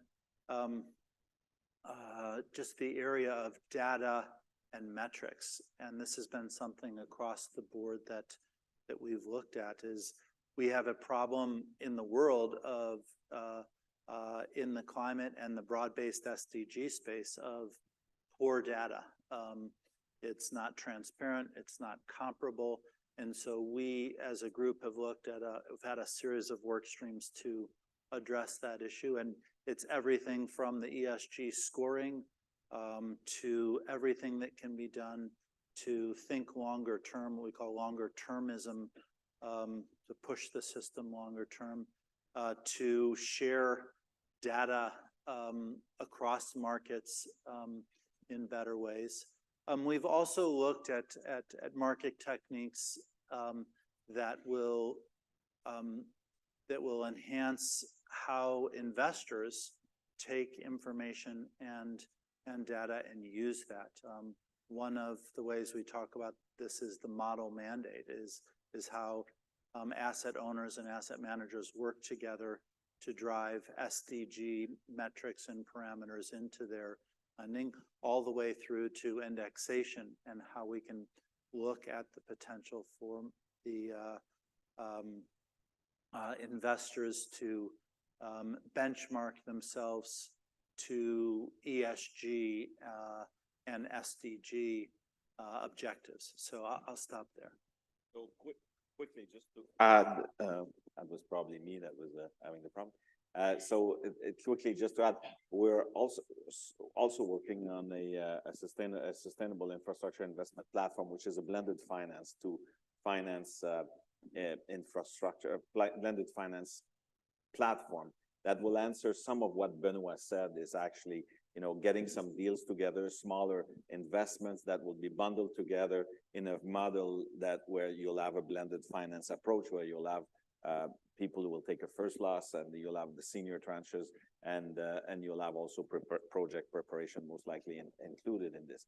So, but the main thing of GISD is actually one of the things that was the big contribution was on the a lot of the MDBs and the governments, to answer you, Dr. Nasser, to your first point about information to the public, to the governments, and to the private sector. There's a lot of, it was, okay, so what does it take from the private sector to invest where it's not investing to make a difference in climate? And a lot of time people will say, oh, it's not clear and all of that. So we, as an umbrella organization, we've worked with SMI, we've worked with GFANS, we've worked with ILN and others to actually bring all of this together and say, we need first loss instruments, we need de-risking instruments for the currency, we need a project preparation platform to answer Benoit's comments about the lack of bankable project, and we also need the access to the database of the multilateral banks, the GEMS database, because that will lower, by having this information, it will lower the cost of financing. I want to go on the most, so this is the great work of GISD. I want now to just pivot, and I'll do it very quickly. I think now, because of your first point about talking to government and stakeholders and the population, the COP28, I'm very happy that it's here. That actually this is a big moment for all of us. This is a moment where actually we can all come together like we've never before. Really, all of the stakeholders, the NGOs, the governments, the private sector, institutional investors, multilateral development banks, and others, to actually really focus. We need to focus now, not so much on the intergovernmental negotiation. Yes, that's it. There are some things that need to be clarified. We need to be more ambitious, and so that's necessary. But now it's about action. It's about getting the money where it's not going, getting the investment. And this is an occasion for all of us with the spirit in this country, on the ambition that you've shown to the world, that actually we make this the most successful COP in terms of concrete action with technology that is needed. Raise the ambition for the amount of capital that is invested. Raise the ambition about the scale and about the speed about which we do it. And it's actually, I think there could be some very, very interesting deliverables. And we stand ready to work GISD, because we're going to be involved in the COP, but also in G7 and G20. This is how the umbrella comes all together, and this is why the importance of organization like GISD. We can actually do connect the dots between all of these things and build from one to another, because everybody's been working in their corner. Now we need to bring it together. And I think the COP is a very special moment for it, and to happen in UAE. I think you have a lot of the experience, the means, and the ambition to actually lead us in this. Thank you. So Marc-Andre gave me the segue to my next question that I didn't even create. Thank you, Marc-Andre. But before we get there, because that's really the exciting part, is COP28 and what we could look at in terms of success there. I want to quickly pause and recap on the GISD outputs that you and Jay have reflected on, because those could be useful to the audience perhaps in some way. The work that's going to be done on the Sustainable Infrastructure Investment Platform, hopefully we'll see some traction on that later on in the year. And of course, the tools and some of the model mandate, for example, if you're an asset owner and asset manager, on just thinking about how to integrate that into mandates. I think the work that we did with the International Corporate Governance Network on developing that model mandate is particularly useful. Some of the indexation work that's coming up, and already there is a report which we probably due to do 2.0 on, but is on MDB reforms and some of the suggestions on how that system needs to change and how to leverage that money better, including some of the issues we've already dealt with on leveraging far more efficiently than what's been done now in terms of the capital deployment by the MDBs. So those are some of the outputs of the GISD, and you're welcome to reflect on our website as well and see some of the others, including an SDG navigator, and an upcoming soon is bond guidance for sovereign bonds on actually integrating SDGs into those bonds, and then what that money is going to be deployed for. So those are some of the outputs. So thank you, gentlemen, for sharing those with us. So without further ado, the very exciting next question is, considering COP28 will take place here in Dubai later this year, what needs to be the focus of COP28 for it to lead to concrete action, really, for increasing finance and how this can be achieved? So I've got three panelists I want to turn to, and Jay, I'm going to start with you. As the climate finance advisor to COP27, what has been your experience? I think we're very fortunate to have a COP27 climate advisor with us as well. And just to give us some perspectives, and I guess also a little bit of a continuation, right? And what happened at COP27 into 28, and what you would like to see that fundamental shift at this one really being a COP that delivers. Let me just pick a couple things that I think are critical, but I want to double down on what my friend here said about this opportunity.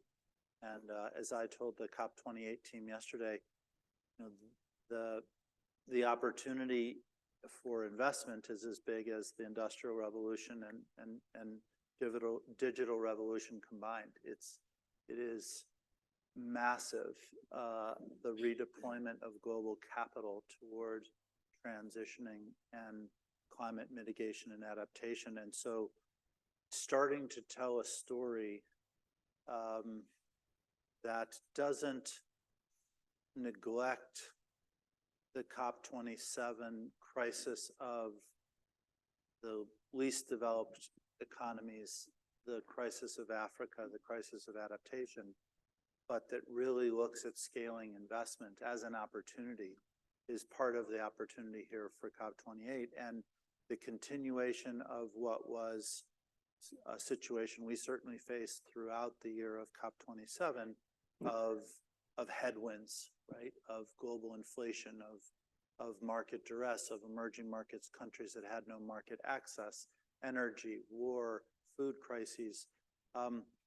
We have to turn now, and we have the opportunity with the leadership of the UAE to turn to how do we really implement in a way that perhaps the world didn't allow that to happen during COP27. So you put the hat on of the UAE, right up there with Singapore in terms of the most efficient, effective implementers in the world. The ability to design and develop and execute projects with speed and scale is in the purview of this government. It understands that. And there are a couple of things. One tool in the toolkit that I'm a believer in, and listening yesterday, I know the COP28 team here is the sovereign wealth funds have the ability to change the dynamic fundamentally on how you all think of leadership of COP. Why is that? If you go around and meet with governments, that's all I do every day, all day. I talk to government leaders. Rarely do you find investment banking deal capable government officials that can take a deal, structure it, and think about how to get it done and fund it fast. Sovereign wealth funds typically hire people like me, investment bankers that do that. And so having within the One Planet family, having within the region, having here at home in the UAE, the sovereign wealth funds to think about how do we create deals faster, projects faster? How do we not rely on the balance sheet of weak credit sovereigns and grab strong credit sponsors, corporates that can come in and help us develop and then take the sovereign wealth fund structuring capability and our government purview to bring in development banks, ODA, the Islamic Development Bank, any one of a number of large philanthropic green entities that need the help of financial leaders and corporate leaders to structure that will follow, but they need to be invited into a club. And what the UAE has right now is the ability to prioritize that and make actionable in a deal way projects, as we and Benoit talked about earlier. The second thing that I came away from COP27 with, not that I hadn't been involved in COPs before, but I hadn't had a seat in the room at the table, was the reliance on public sector ambition. And by that, I mean the constant pressure to figure out how to get NDCs, the nationally determined contributions, to be increased and what that would take. That's part of South Africa and the other JET-P countries' challenge. But I came away so frustrated with how to move that all faster that I started to think, and I've recommended to the team here, that they very carefully target private sector leaders and private sector coalitions to ask them for deliverables. Think of it as private sectoral. So I believe in a sectoral approach because hard to abate sectors like cement and shipping are very different from the energy and power sector, very different from consumer sectors. And therefore, we have to take a sectoral approach. But think of private sector sectoral determined contributions. Think of a model where instead of continuing to push G77 or African countries or any of the governmental entities to be more ambitious, what if you actually just went out and said, you've got 8 months now, steel sector, come to us with your determined contribution. Come to us not only with your commitment, with your metric, but with your pathway, Paris aligned, and your timetable, and ask the leaders, don't ask the laggards, don't ask the greenwashers, ask the leaders to drive their sectoral pathway home and to come prepared. And then instead of having all government sector leaders talk for 8 days in thematic days, maybe you do that in parallel, maybe you mix it up. But ask the global corporate leaders of those sectoral pathways to come to COP and present and commit and say what they've done, what projects they've done, and what they've funded. If you were to run a private sector pathway in parallel to all the good work that negotiators will do in the negotiating track and all of the negotiations that happen that I saw firsthand during the Egypt process, my guess is the private sector will outrun the public sector by multiples. Would that have been true in 10 years ago, 15, 20 years ago? No. But I tell you, the world has changed, and the private sector not only has the capital, the will, and the leadership, but it gets the plot. It understands that this is important, this is critical, and it knows that the public sector alone, it will not do it and will not get there fast enough without our help. So fundamentally, I had, a 10-point list of major things, but the most important one of those 10 is really to change the plot and to treat the private sector not as a partner that you have come in and talk, and then maybe you listen, maybe you just invited them to talk on a panel and you got up and left. Not even as a co-equal partner, but actually enable them, empower them, tell those leaders to show up with solutions and a timetable and a commitment, then let the public sector redo their NDCs based on what the private sector committed.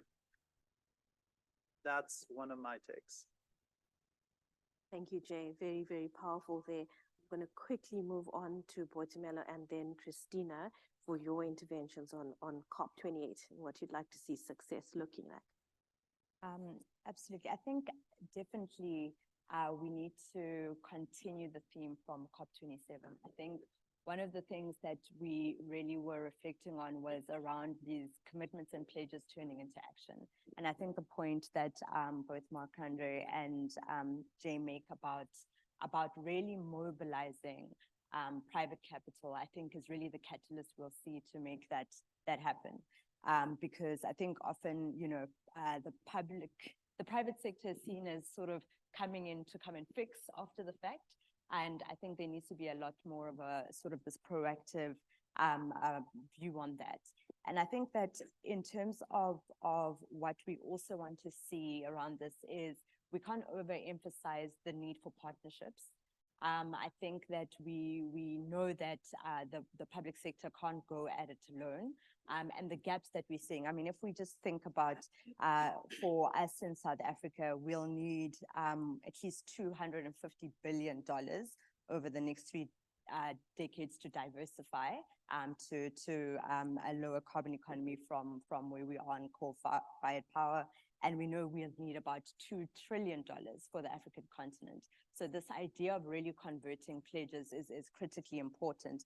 And I think also in terms of clearly articulating the transition and what it really means, and also understanding that perhaps we also need to understand that some elements of the transition, such as recognizing transition fuels, is something that we need to unpack and have a clear pathway for. Because I think until we can really articulate that, we're sort of stuck in a place where I think definitely for the more marginalized or emerging markets, it also seems as if we don't really have a seat at the table to then still be able to ensure that while this is happening, we can still secure growth and development.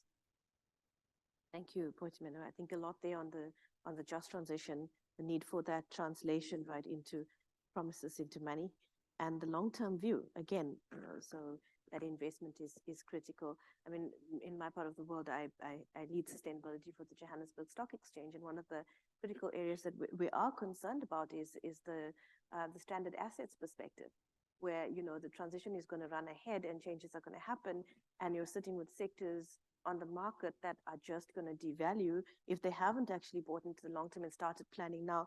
To Benoit's point, I mean, an experience there in the mining sector already, purely because we actually already have an energy crisis due to the issues faced by our utility.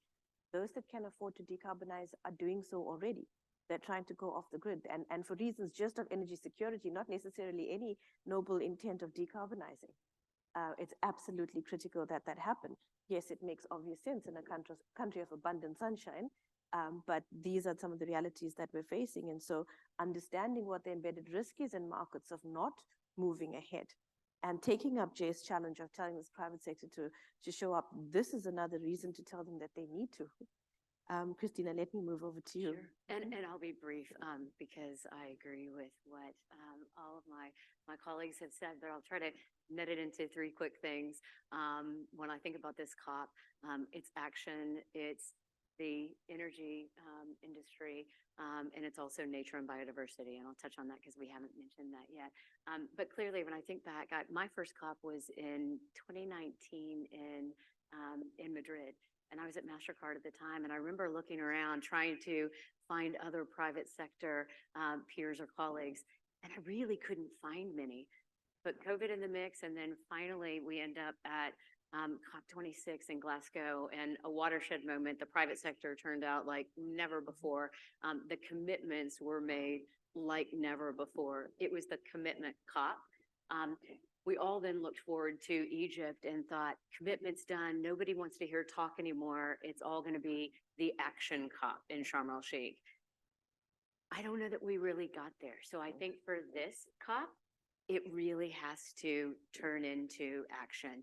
And I think we're cognizant of that, but I think we need to make sure that that plays out. If I also think back to Glasgow, the energy sector was missing from that conversation.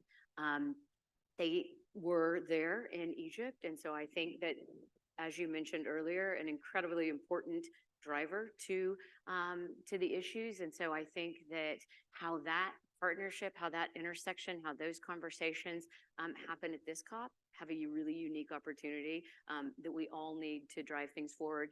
And then interestingly enough, you know, we can't get to net zero without also protecting and conserving nature and biodiversity. And I think this is another area that has had some momentum. If you think about just in December in Montreal at COP15 and the global biodiversity framework that was agreed to, you know, you started to have nature integrated into COP27 in Egypt. You then had Montreal with a framework agreed to. You started to have more of that conversation in Davos just in January. And then last Friday, I was in some meetings in the UK, which were talking about nature finance packages. So when you start to get that financing aspect in things as well, you know, I think there's, you know, talk and conversation of how nature is integrated with climate at this COP. And I think that that will be interesting and an important element for all of us. Absolutely.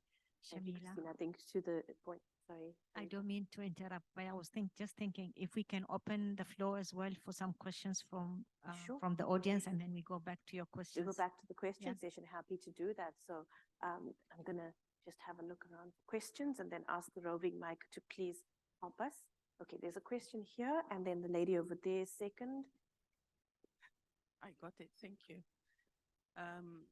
Thank you very much, everybody. It was very inspiring, and we also heard the speech of Nasser and the Habiba and everybody. It was just inspiring. I must say, I'm still very disappointed that we are in a stage of being reactive. We are not in a stage of being proactive when it comes to climate. And if anything that was criticized for the COP27 was that we did not take stock of what happens in the previous COPs. We wanted to see progress. We wanted to see what happened, what were the recommendations of the previous COPs, what happens, how governments were committed, but we didn't see any. So I honestly hope that COP28 is going to give us a sort of stock of what is happening and how we're taking it up. I tend to disagree totally with Jay when it comes to the private sector. I think the private sector has to be mandated. And this is when I come to flex in policies. If we left to the private sector, they will not take the proactive approach or even correct the action that they have taken. We have to come with the carrot and stick.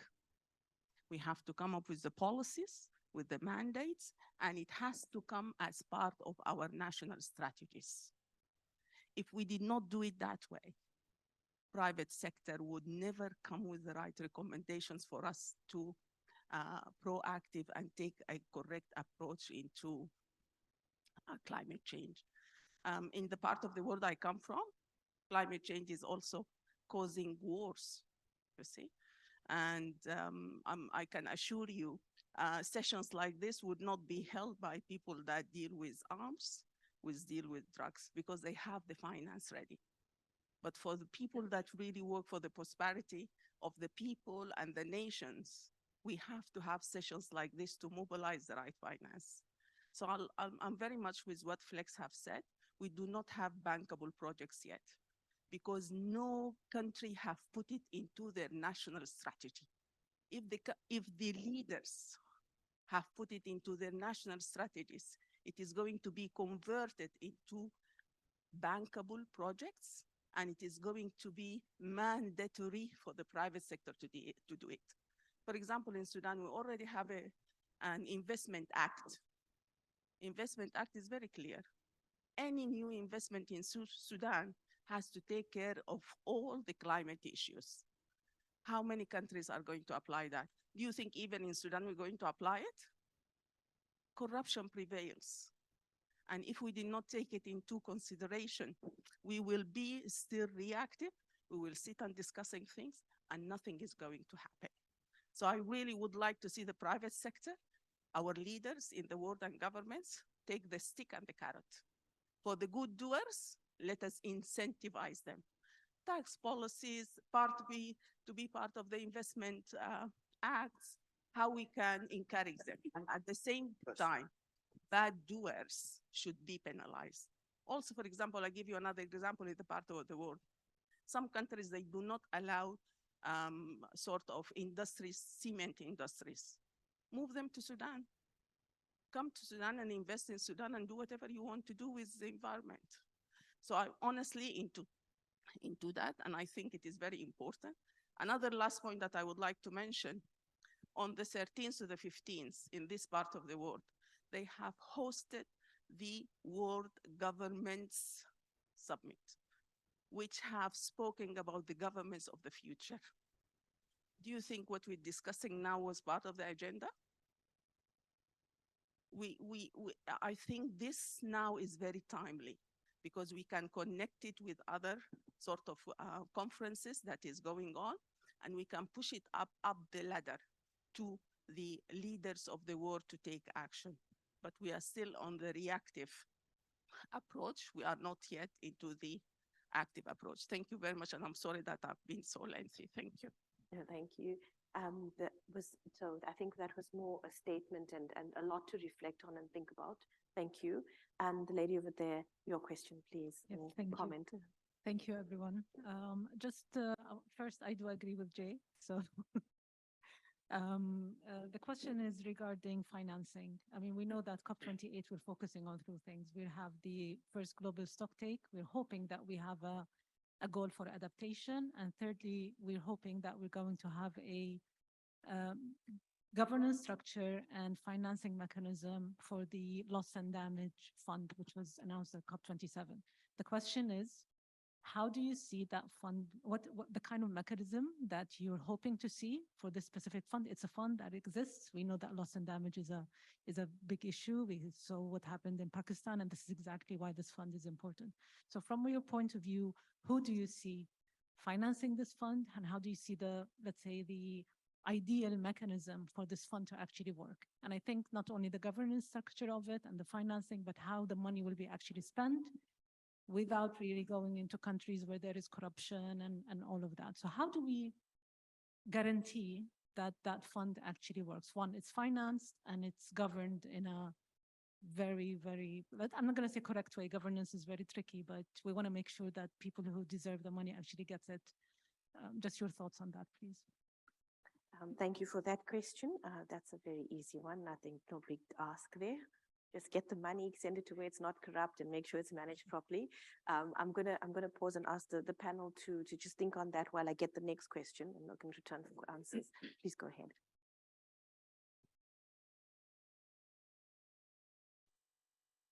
Thank you. Thank you so much. My name is Ali Lamoudi, Dr. Ali Lamoudi, from this part of the world here. I was among the 41 Sustainable Development Advisors with United Nations, and that was like four decades. In 1994, when UNDP have assigned advisors for sustainability and sustainable development. So I was, from this part of the region, an advisor. I would like to thank Her Excellency Dr. Habiba Al Mar'ashi for inviting me, and one of the green leaders in the region, I can say, and still the achievements is good from, I mean, I find that Dr. Habiba have been over a look in the future for this region, you know. Now, what I want to say that UAE have a dilemma, have a vision, and especially our leader, His Highness Sheikh Mohammed bin Zayed, to host the COP28 and to fill the gap, which was in the previous COPs, COP, conventions and all the outcomes of the previous COPs, especially COP27. And you all know how the financial gap in COP27 and the dilemma that happened in financing these developing countries, the LDCs, especially those countries who are, starving and in need of the finance. Me and like also Dr. Habiba in this region, we have our footprint, in environmental and climate change, perspectives. So we found that whatever you do as a scientist, as a developer, or we want to do a change, but you cannot go or you cannot move. You need the fuel. You need the fuel, the finance fuel. And that's what the time came now to have this fuel to accelerate our motion and our ambition to be real. So my question is, COP27 has faced this financial gap. Do you think now, as expectation from my respective panelists, do you think that now the COP28 is eager to fill this gap as well as to sustain it for the future 2 or 3 decades ahead? That this region, one of the most oil exporting countries and that control the fuel for the whole world, do you think that will be sustainable financing for the long term?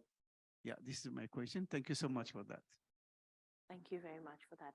I'm going to turn to the panel for giving us some reflections on answers to the first question around the loss and damage fund, the governance mechanisms, the deployment mechanisms around that, and some of the criteria, I guess, for deployment around that.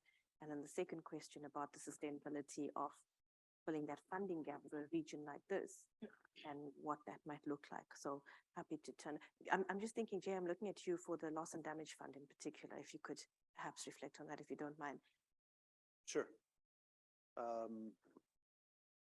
I would just say in terms of the first comment, that you're in luck in terms of the global stock take, because this is the year for that. Second, I didn't mean to imply that we don't need a partnership between the policy world and the private sector. And in fact, in the developing world, more than ever, we need an enabling environment that allows for the investments to take place.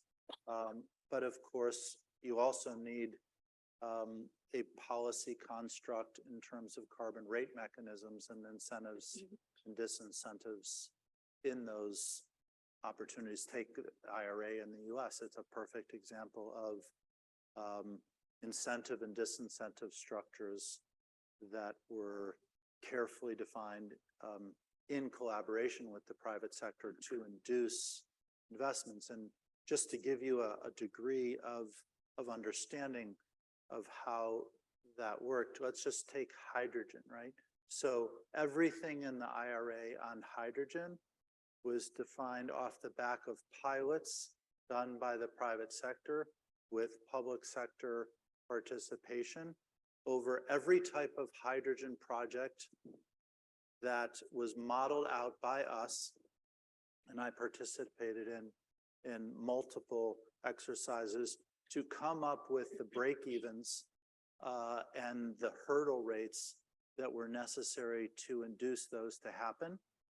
And from that, policy was determined because we said, it won't work unless you induce us by literally this amount. And that kind of collaboration was done across the board so that the massive amount of, forget the amount that is the amount that people are talking about of fiscal spend in the IRA. It's the mobilization amount. Because that money, and remember when I talked about ODA before of the $1 to the 10? Well, the amount spent by the US government, it's enabling money, it's mobilization money. The multiples are 10 to 20-fold that, because what you're doing is you're plugging that risk gap to create a risk return threshold that the private sector puts 10 times that amount in. And unfortunately, the UN process of consensus around the world in terms of creating that type of mechanism in a COP process, it's very challenging. So I was referring to the fact that we have to take leaders committed to the process and get them to be into act. I'll give you a quick version, which no one's going to like on loss and damage. I will say, let's give COP27 applause for what was achieved in agreement to the loss and damage principle. And that was a Herculean task. It is absolutely fantastic. And not everybody understands why the concept is so important. The concept is backward looking, but applies forward. What do I mean by that? But we can do the math on loss and damage backwards. But just like war reparations, once you establish a precedent, it is actually a conceptual, if not a legal precedent that says a party has an obligation for a loss and damage for damages that it created. And that concept was established in a way that if you actually do the math, which the insurance sector has done, it's out there, of what is going to happen in terms of adaptation scenarios, of what continues to happen through natural disasters as time goes on and we don't mitigate well. Those numbers, the graph historically for loss and damage kind of goes like this, and then it goes like this. It goes from linear to absolutely catastrophically exponential. And so you've now established a precedent that says that the developed world has an obligation to financially respond for loss and damages created by that. So that's the good news. The bad news is that I sit in the room and talk about the three concepts you mentioned. One is, how will we calculate loss and damages and the math of those monies owed and to be owed going forward, and the paradigms even around whether we're looking at the highest emitters, importers, exporters, but just the parameters upon that are not agreed. Who allocates into that and on what basis they allocate is, you can't agree between the US and China. You don't even have agreement at all within the G20, let alone the G77 around how that will work. And worse yet, if you then say, even if I could agree on how much is there and who within the developed world is going to contribute and on what basis, how you then allocate that.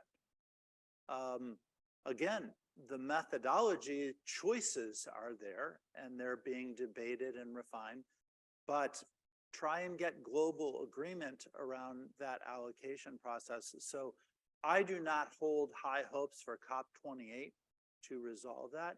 At best, we could conceptualize better the frameworks for those three buckets of choices.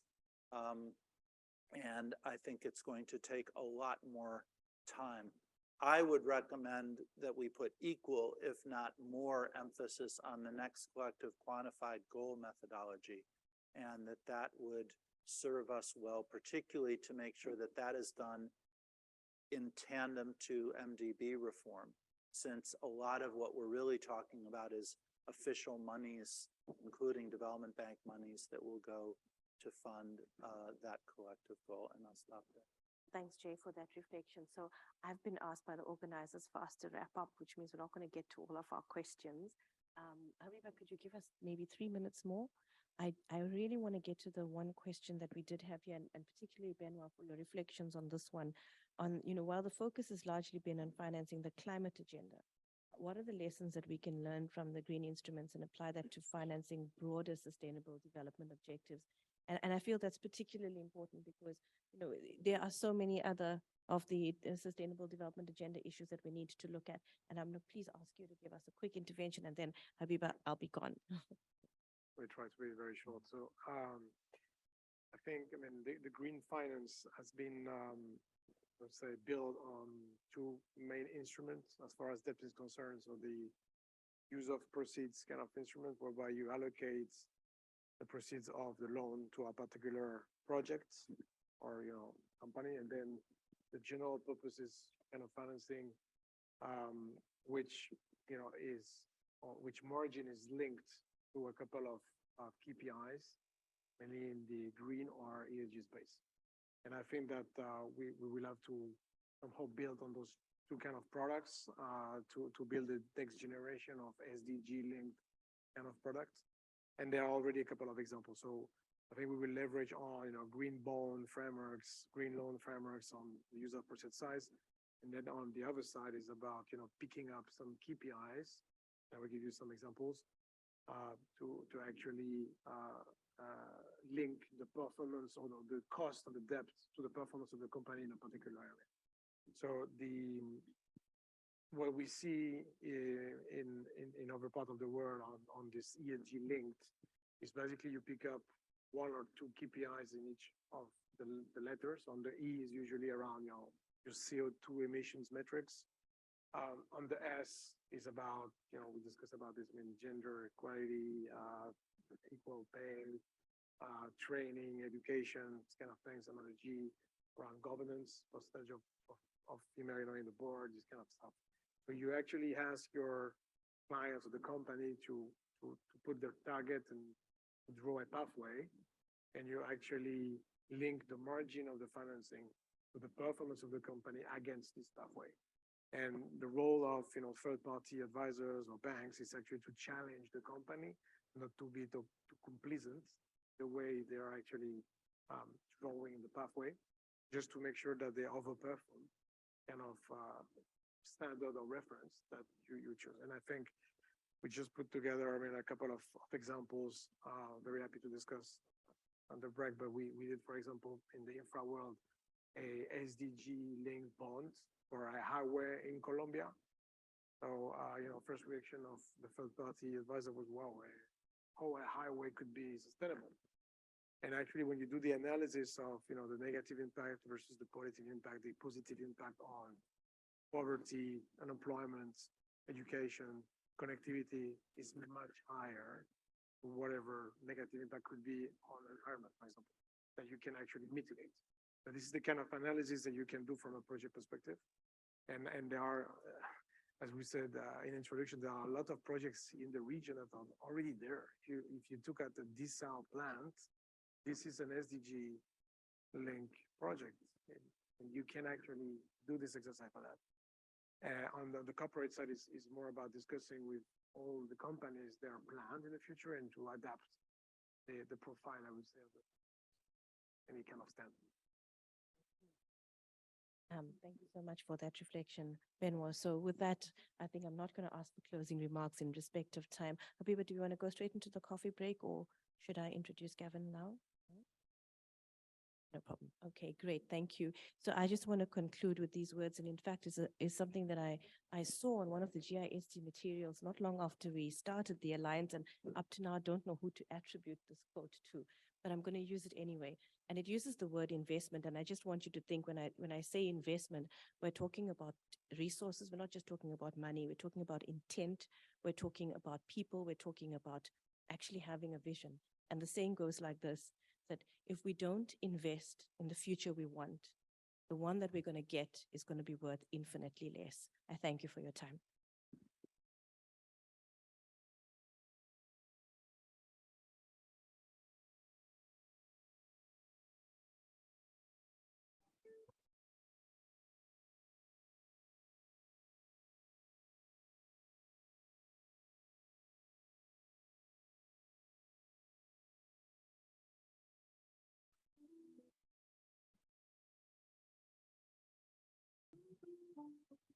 Mike, thank you.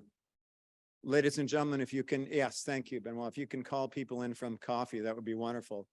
The crowd is thinned out considerably.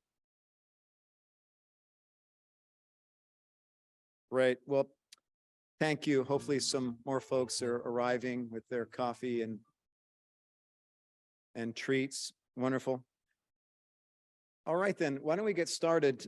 Welcome indeed to this final panel discussion focused on shifting the investment ecosystem. I'm Gavin Power from PIMCO, and it's my delight to moderate the session of distinguished speakers. Now, I have a fairly difficult task in front of me, not because my panel is unruly, though I think they will be, and I hope they are, but because we stand between you and the gala dinner, drinks and the gala dinner. This is a first for me. So we'll try and be as focused and swift as possible. And, you know, I'd like to add to Dr. Saidi's call to suggest that all countries also establish a Minister for Sustainable Development. That would be my request to UN member states and countries, and that all such ministers are required to wear the SDG pin that I'm modeling here today. You know, understanding the enormous challenge of financing the SDGs in a poly-crisis world, geopolitical conflict, climate change, pandemic recovery, social inequalities, et cetera, we'd like to explore with our speakers today how to shift towards longer-term incentives with respect to individual, collective, and indeed regional examples. And the focus here will be quite broad, so it's the waterfront, if you will, of SDGs, not just climate. So to introduce the panelists, starting from my far left, Timothy Jolan of Amundi. Timothy, welcome. My old friend Krishnan Sharma of UN DESA, welcome. Francisca Eam of Allianz, also an old friend. Kan Murthy from Infosys. Kan, great to see you. And Robert Iksai from SEB Investment Management. Welcome to you all. So let's dive in, and we hope to build in, well, we will build in some questions, audience Q&A towards the end of the session. So now I'm going to move to my seat, and I'm told that if I click this small button, I will be activated.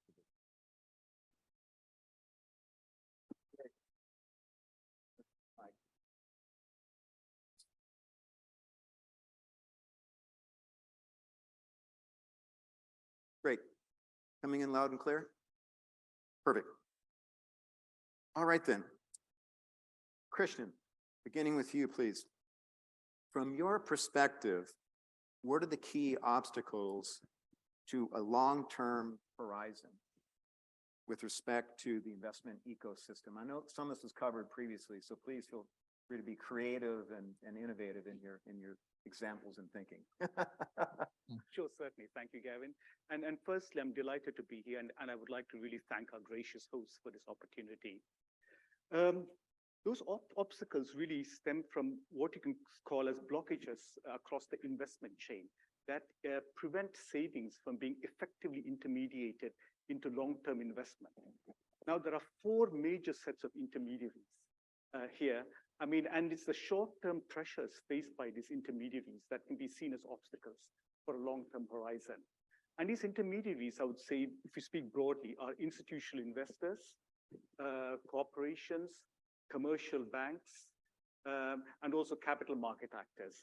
So just as an example, institutional investors, long-term institutional investors, such as pension funds, are seen as sort of major sources of finance for the SDGs, in fact, because they have longer-term liabilities. But in actuality, pension funds only really sort of generate like 3% of their investments into long-term sectors like infrastructure and so forth. So what's the reason for that? And the obstacles are in part regulatory, but they're also in part institutional. Right. So for example, if you look at institutional investors, we're talking about fiduciary responsibilities. We're talking about a range of other regulations. We're talking about outsourcing and capacity problems, whereby many of them sort of, even long-term investors outsource their funds to shorter-term asset managers. And we're also talking about internal performance incentives. But it doesn't just stop with institutional investors, because the impact on them percolates across the investment chain. It affects the companies in which they invest, for example, so they can sort of transmit these factors. And the companies themselves also face, short-term pressures from quarterly reporting, short-term metrics, and so forth, other shareholder pressures and so forth. And likewise, in the case of commercial banks, commercial banks ideally, in an ideal world, they're not ideal for long-term lending because they have short-term liabilities, but they lend long by rolling over the loans. Yet in actuality, in developing countries, they are the major source of finance. Right. Now, we can say that certain regulations like Basel III, while very useful in enhancing stability, may have also blocked access to long-term finance. It's important to strike that balance. And many of these banks are also facing financial problems, which have prevented long-term lending. And finally, you have sort of the capital market actors like the rating agencies, right, who have a signaling effect throughout the system. And yet it's felt while they're incorporating more sustainability considerations into their ratings, perhaps the length of the horizon is not sufficiently long-term. So those are the four major intermediaries. But across that and over and above that, there's also the issue of risks, the risks associated with longer-term investment. And that's also a factor that can sort of be an obstacle to taking a longer-term perspective in terms of business activities. These are brilliant points. Thank you, Christian. Timothy, as a global investor, can you address the same question and perhaps talk about some of the short-term dynamics that we sort of fight against? Short selling, hedge fund strategies that may not be consistent with the SDGs. Please feel free to riff on that topic. Okay, I can riff, but I might not address the issue of short selling and not necessarily the specific debate of having a short-term versus long-term horizon.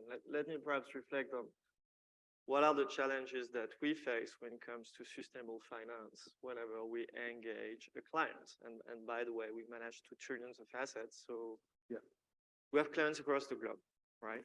They're institutional, they're insurance, they're pension fund, they're retail, banks, etc. They have money, we can interact. And when it comes to sustainable finance, to pick up on the debates that we had at the panel before in the end on whether it's up to the policymaker to make a first move, or the corporates, or the investors, I believe very often we kind of face the triangle of inaction. And actually, this is, to me, what GISD is about, is the work of policymakers will be easier if, of course, corporates show leadership. And corporates need mobilization from their consumers, but also they will be more keen to move if they get the right signals from the financial community. And you need leadership from the different parts of that triangle. So you can move from inaction to action, but that requires strong leadership. And very often there are many markets where, well, let's say it, we lack leadership. We like to see more leadership. That's one. Second, and that relates to a hot debate that we have in the US, but also in Europe and in Asia and in the Gulf. I think there is still a too narrow understanding of financial materiality. People think, I have fiduciary duties, I'm going to integrate ESG factors and invest into sustainable assets. If this is financially material, it makes sense from a risk-return standpoint. Well, bear in mind that you need to take a forward-looking view. That's what you're supposed to do as capital allocator or as investor. And as it was said during the previous speech, we are starting to live in a completely different world, a resource-constrained world in terms of CO2 emission, in terms of natural capital, biodiversity, raw material, and so on and so forth. And you need to take this forward-looking view on what is going to be material in the future, and that becomes a different story when it comes to sustainability. Third point, this is not, I think, consensual, but let me bring it to the table. I still believe that financial actors tend to have a too narrow understanding of their fiduciary duties as well. At the end of the day, we are intermediaries. You can be a pension fund, an asset manager, a bank, and your stakeholders, in many instances, they care about sustainability and the kind of impact you can have in the world. They care about returns, yes. They care about the financial risk you can take, yes, of course, but they also care about the externalities you can generate. So this is something I believe we need to reflect on. The last thing is, but we can reflect on that later, is very often when it comes to financial market mobilization, I think people tend not to think about the theory of change that go along their commitment, ESG integration, exclusion, engagement, and so on and so forth. Yeah. Is it bringing change or not? How we can improve the positive impact? And I'll stop here. So these are the 4 key points. And excellent points. And your comment on fiduciary duty, this gets to the notion of healthy societies and healthy markets going hand in hand over the long term. So indeed, it should be in fiduciary duty and responsibility to take these factors into consideration, one can argue. Francisco, the view from Allianz in terms of long-term perspectives. Yeah, very happy to. I think as Allianz, as a global insurance company, I think we are also one of the biggest institutional investors. So I think building a little bit on what Krishnan shared on institutional investors and our role as intermediaries. For us, what we are really still lacking is good data, I think, but also something which was mentioned in the panel before. There is progress and there is some data, but what we are still really lacking is really good sustainability data to be able to have define where we are currently standing with our portfolio, being able to set targets, and then define how we want to get there. I mean, we have these kind of data and targets on the climate side, but not more broadly to cover the SDGs. And I think from an investment perspective, we are very data-driven, and as long as we don't really have this reliable data, it will be an obstacle for us to really also link our incentives to shifting more financing to the sustainable development goals.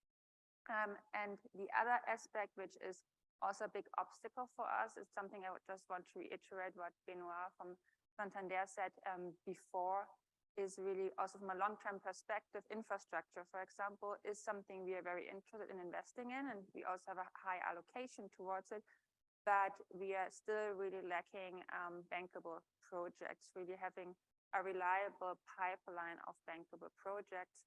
And I think this is another big obstacle we are currently facing and allocating more towards that field. Thank you, Francisco. Thank you. Ken, over to you, please. Thank you, the Gavin. obstacles? Yeah, thank you, Gavin. First of all, thank you so much for the opportunity to be here. Habiba, thanks for hosting this. It's a great opportunity for us to interact. And Dr. Nasser, your framing of the issue was amazing. So I think we should bring all of those things together in how we respond. From an overall issue perspective, yes. I think the first point that Dr. Nasser made about people not understanding what it is about is the starting point. I think there is a lot of work to be done on building and bridging the knowledge gap on sustainable development and what it takes and what it means. For corporates, I think the pressure on quarterly results, yes, I think creates a huge impediment to make this long-term investment. However, I think there is a way to address that if you look at what we at GISD did on defining what sustainable development investment means, which is about deploying capital to make a positive impact using the SDGs as the framework And corporates can do that, not just in a separate investment, but in the products, services, and operations of the companies. So by looking at it from that lens and making sure that investments made in any of those three aspects of a company create positive impact on the SDGs, reduce the negative impact, I think some of the impediments can be overcome. The second, I think, is the incentive model for corporates in terms of what is in it for getting it done. And therefore, the model mandate is something to look at more closely on how that can make a difference. And lastly, I think investments companies make from a ESG goal, for example, at Infosys, we've said we want to enable 10 million people on digital skills by 2025 as one of the ESG goals. But creating progress on that on a quarterly basis can help meet those goals and keep the pressure on in terms of ensuring that it is not left to the last year of making it happen. I'm so happy that you made the points on corporate issue with respect to quarterly results. I would highlight one, I think, really promising initiative, which is the Global Compact CFO Coalition for the SDGs, a movement by CFOs to commit to SDG line investing and finance. So I think there's some green shoots in terms of corporates taking longer view. Robert, to you, same question, please. It's very, very, very difficult to add something to that discussion, especially since you've listened to Jay and the others already have been discussed. But one reflection I had when the comment was made from a private sector not doing enough perspective, yes, we can all agree that there is some reluctance on that side. In my view, as a portfolio manager, I try to always push companies towards these questions, even in quarterly reports, when we have quarterly meetings with companies. These are the issues that we bring up, and these are the issues that we try to amend. But somewhere along the lines, the private sector is regulated and mandated by the public sector. So what I'm lacking from this discussion and kind of an observation, maybe it's just me, but we don't listen to each other. If you look at the whole sustainable finance regulation that is being pushed through towards EU, from a regulatory perspective, it's very good. It creates transparency, it creates awareness, it creates a lot of good things. But at the same time, and this has been brought up by the previous panel, on the risk side, there is no amendments, no opportunities created for investors like us, asset managers, asset owners. Our risk frameworks are still the same.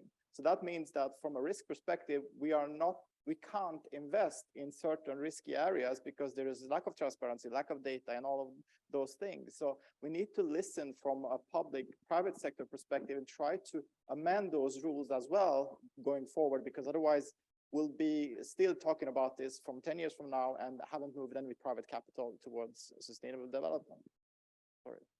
Do you sense trends towards patient capital and patient investors that might see the SDGs as an asset class, in fact? SDGs, someone said it during our GISD meeting today, that SDG symbols, I mean, it's a strategic map, but it's also a signal of market failures, both from a policy perspective and a private financing perspective, because those are the gaps that have been created historically. So definitely SDGs is something that we all need to adhere to and invest into. So it definitely is an asset class in my view, but that's my personal view. But I think it was Navid that put it in that framework, that these are investment opportunities because of market failures, so we need to address. So I think that's a very exciting concept, SDGs as an asset class, and something that could gain more traction in financial markets.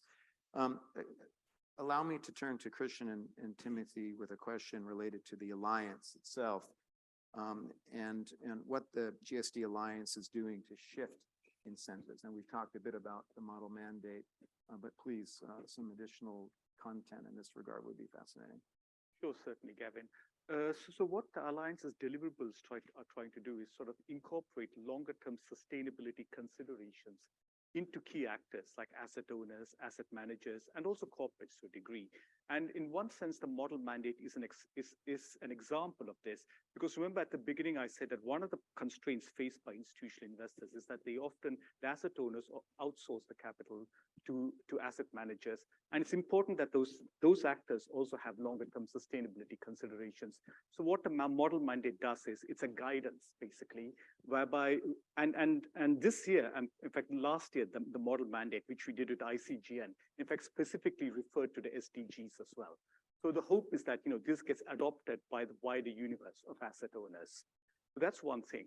But beyond that, we're also working, and that was also mentioned, on an SDG-related benchmark and index, basically, which hopefully, if it gets sufficiently mainstream, will also be an incentive, basically, for longer-term investments by institutional investors. Likewise, the work that we have done on SDG-related metrics, that should hopefully incentivize both the corporates, but also the investors who are sort of assessing those corporates to take into account longer-term sustainability considerations, as should the definition that Tan had mentioned. But beyond that entire framework, of course, one thing I mentioned was that the risk-return framework is often not in favor of longer-term investments.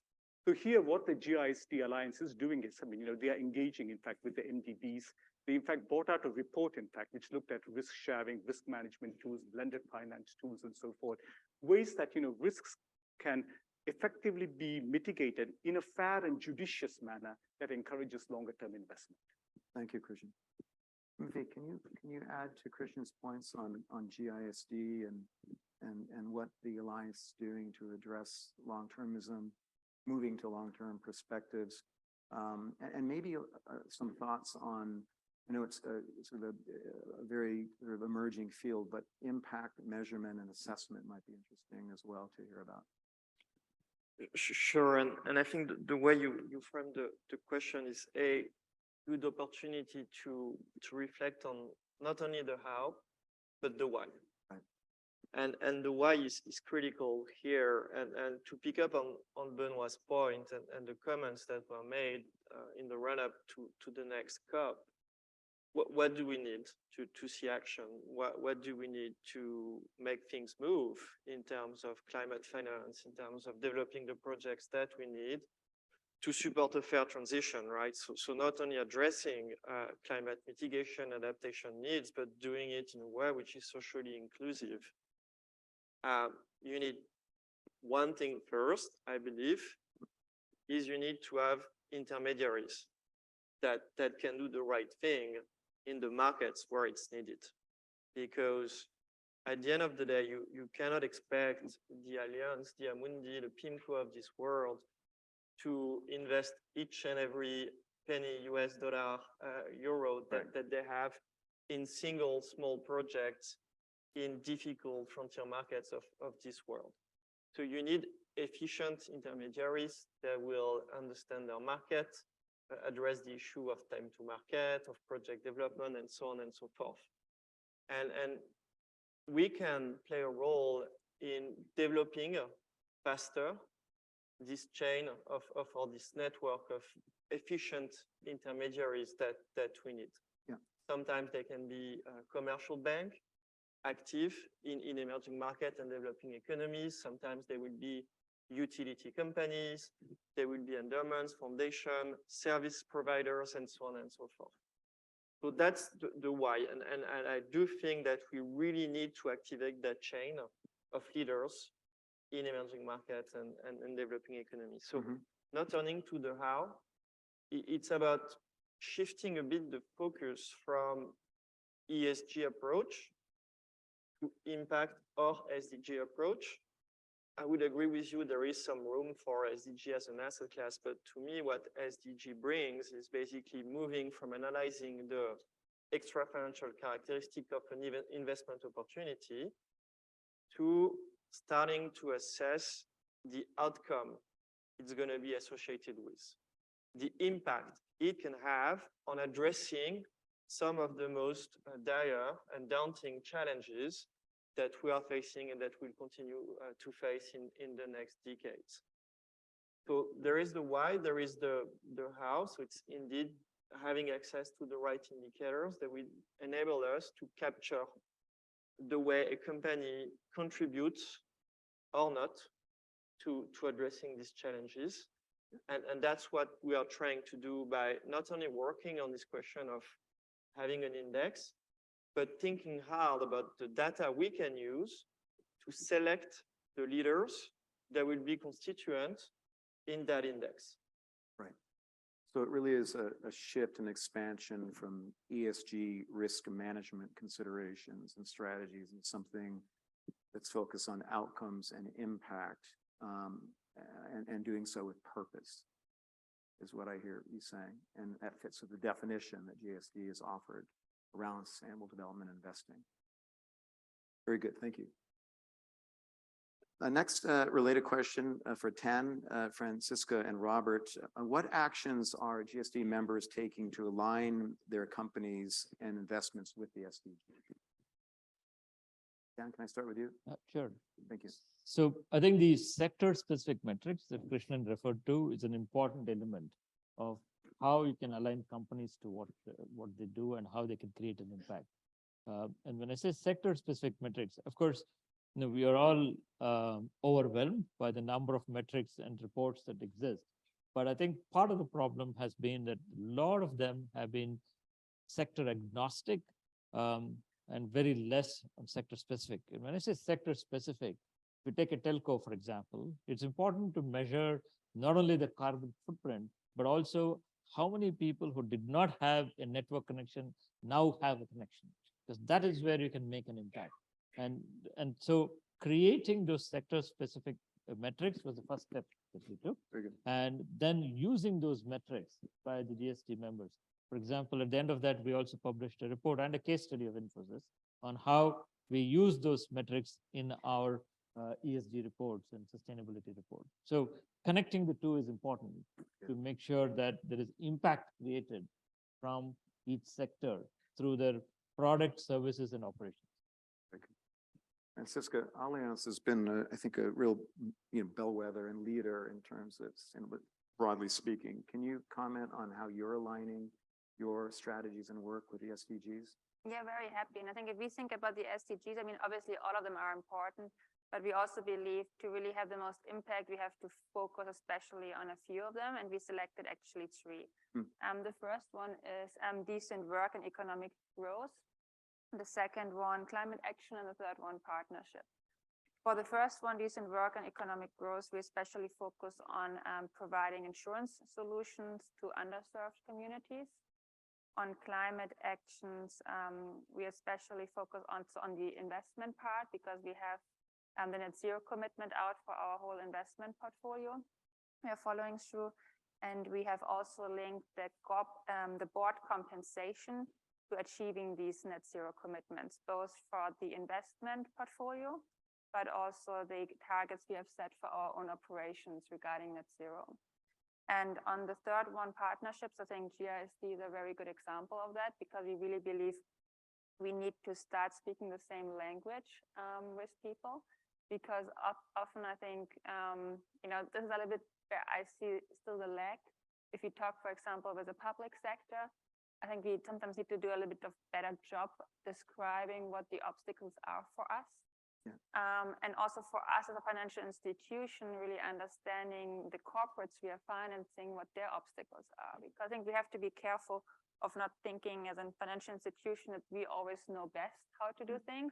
Actually, the operating corporates know best how to achieve a sustainable development.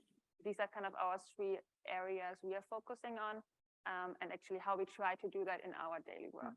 And how are you approaching impact assessment and measurement in terms of the SDGs?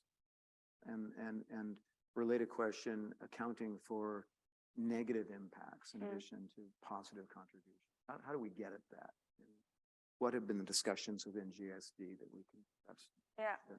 I think on the negative impact, I think it's about this no significant harm. So also from the EU regulation, I think that's definitely something we are always having a look at. But obviously it's a difficult topic, to be honest, because I mean, how do you weigh both elements? So I think it's a crucial one. Yeah. But we are at it. And regarding like impact measurement, I think it's a lot about also intentionality for us and additionality when we think about impact measure. There is this concept of achieving sort of net positive SDG outcomes, which I find very interesting. So that is positive outcomes, but then deductions for negative impacts from the development banks and working on some really exciting and promising frameworks in this regard. Yeah, smart people here. I mean, I can sign on to anything both Dan and Franziska has said. What we've been frustrated about from an investment management perspective or as a manager perspective is the lack of data. So what we try to do is do it ourselves because the ESG rating systems or these mass gatherings and it just doesn't give you the information that you need. So what we tried to do during the last 2 years actually is truly understand a business model sustainability. What does it produce? Why is it produced? What dependencies? And try to map a stratosphere, if you want to put it, or atmosphere around a sector and a business model to understand the strategy, understand the operational setup, try to break down on particular level, very small details from a revenue perspective, especially how that revenue is created, what harm it's doing. And going back to your second question that you asked, Franziska, we kind of categorize revenue streams as light green, dark green, and brown, and map it out towards SDGs on an indicator level and try to find some sort of net positive in companies every time. Now, we have different strategies. Not every company will be positive dark green, but we will have a balanced view on these things because I think that's what you can do. If you don't have data, you need to do it yourself because otherwise you're making investment decisions blindly, and you can't make investment decisions blindly. And the SDGs are global, but as we know, things play out quite locally. Let's shift to the regional context. And Tan, can I ask you for your thoughts on solutions and implementation and how we sort of adapt to different regional realities in your experience? Yeah, I think one is, of course, to use technology as much as we can, both from processing the data, but more importantly, to collect data. So if I take the India example, the rolling out the Aadhaar biometric card for all the 1.2 billion people helped in tracking the subsidies given because it goes directly to the end user, tracked through technology, goes into the bank account of the person, right? As a means to make sure that one, there is no loss, and two, that that data is tracked using technology. The second, I think, is the focus. I think you talked about it earlier about the Ministry for Climate Change, right? So having somebody in the country responsible for facilitating the SDG implementation. So India has done that through creation of something called as the Niti Aayog, where they are the facilitator of the SDG implementation in the country, creating first the SDGs, the identifying the departments within the government that will be impacting programs of the departments that impact that, having a anchor department for each one, each SDG, and then looking at programs that each one of those do, and at the end of the year, publishing a report on how the SDGs have progressed in the country. Right? So it's a combination of accountability, program management, and technology at the regional level, which involves not only the government, but of course, bringing together the corporates and the society at large. Because if you look at investments, it comes from the combination of the government, corporates, and citizens, right? And so how do you track all of this, have somebody who owns the program management of that, and how do you link those are important to be done at the regional level. Thank you. Excellent points. Christian, you occupy a special seat at the UN. Take us through the world with some regional examples, if you could, in your experience. Pick your region. Sure, certainly. So let's just, I mean, the investment ecosystem itself varies from region to region, country to country. So for example, look at a region or a country where capital markets are not sufficiently developed. Here, the investment ecosystem and incentives are quite different, and including long-termism. So the focus will be more on banks in terms of solutions and corporates. That's where the solutions will lie. But even here, there will be nuances and differences. So if you look at the corporates, for example, how they invest, I mean, firstly, for a start, you'll have fewer listed companies. So once again, the dimension changes. The dominance of institutional investors and shareholders becomes different. And even there, there'll be additional nuances. For example, if it's the balance between foreign multinationals and domestic companies. If it's foreign multinationals, there is evidence to suggest that you still have a degree of financialization because from the parent company, it still happens. So once again, you'll have to look at solutions in that respect. Then you look at the small and medium-sized and the larger companies. And likewise, the banks, the solutions for the banks too would vary in terms of the dominance of foreign banks or sort of local and domestic banks. So with a different investment ecosystem, basically, you will look at different solutions to sort of foster long-termism, maybe looking at regulation to find the right balance between financial stability and financial access. So, I mean, so particularly if you look at an economy where capital markets are not sufficiently developed, we're looking at a very different investment chain. Least developed countries come to mind in this regard, some of the domestic challenges of LDCs. And how do we think about LDCs in the context of GISD? That's an excellent question, Gavin, because that in particular, I mean, in fact, I had LDCs in mind when thinking about that. So here, if you really wanted to sort of encourage longer term investment, this is where the risk sharing and the risk mitigation come into mind. Now, in some countries, let's be clear, in certain countries, the private sector will not necessarily go into it for a variety of reasons. It could be conflict or whatever. And here, there is still a very important role for development assistance. There's also, in any case, in these countries, an important role for capacity building also in these countries, because you need to have a certain level of institutional infrastructure before the private sector comes in. But once that gets built, then you can sort of have sort of risk sharing and risk mitigation mechanisms and blended finance in selected economies to encourage the longer term private investment. But the public sector still has a very important role because a lot of public-private partnerships have been formed, but in many cases, the results have been mixed because there's a clear case of adverse selection here. In fact, it's essentially many of those countries where the public sector is not sufficiently developed that governments look to the private sector as a panacea, really, to get longer term investment. But you need an effective public sector to get effective long-term private investment and impactful investment as well.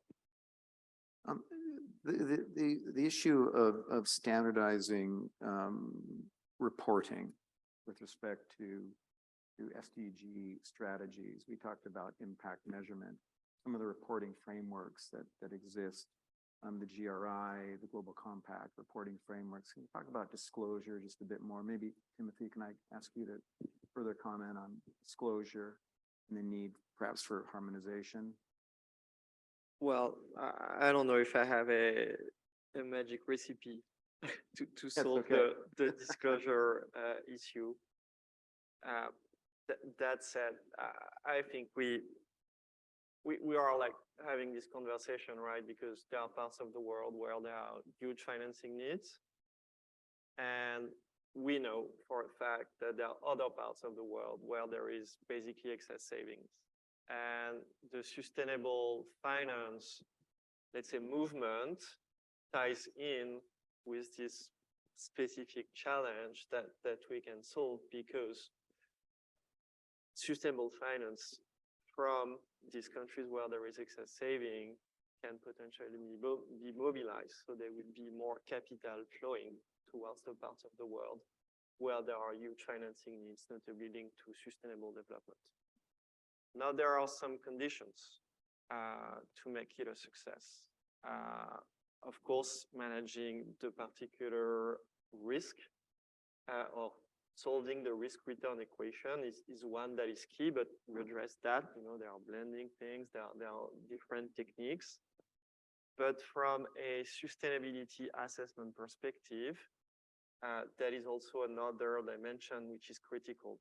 for main investors and even for getting access to ODA, to MDB financing, to DFI's financing, etc.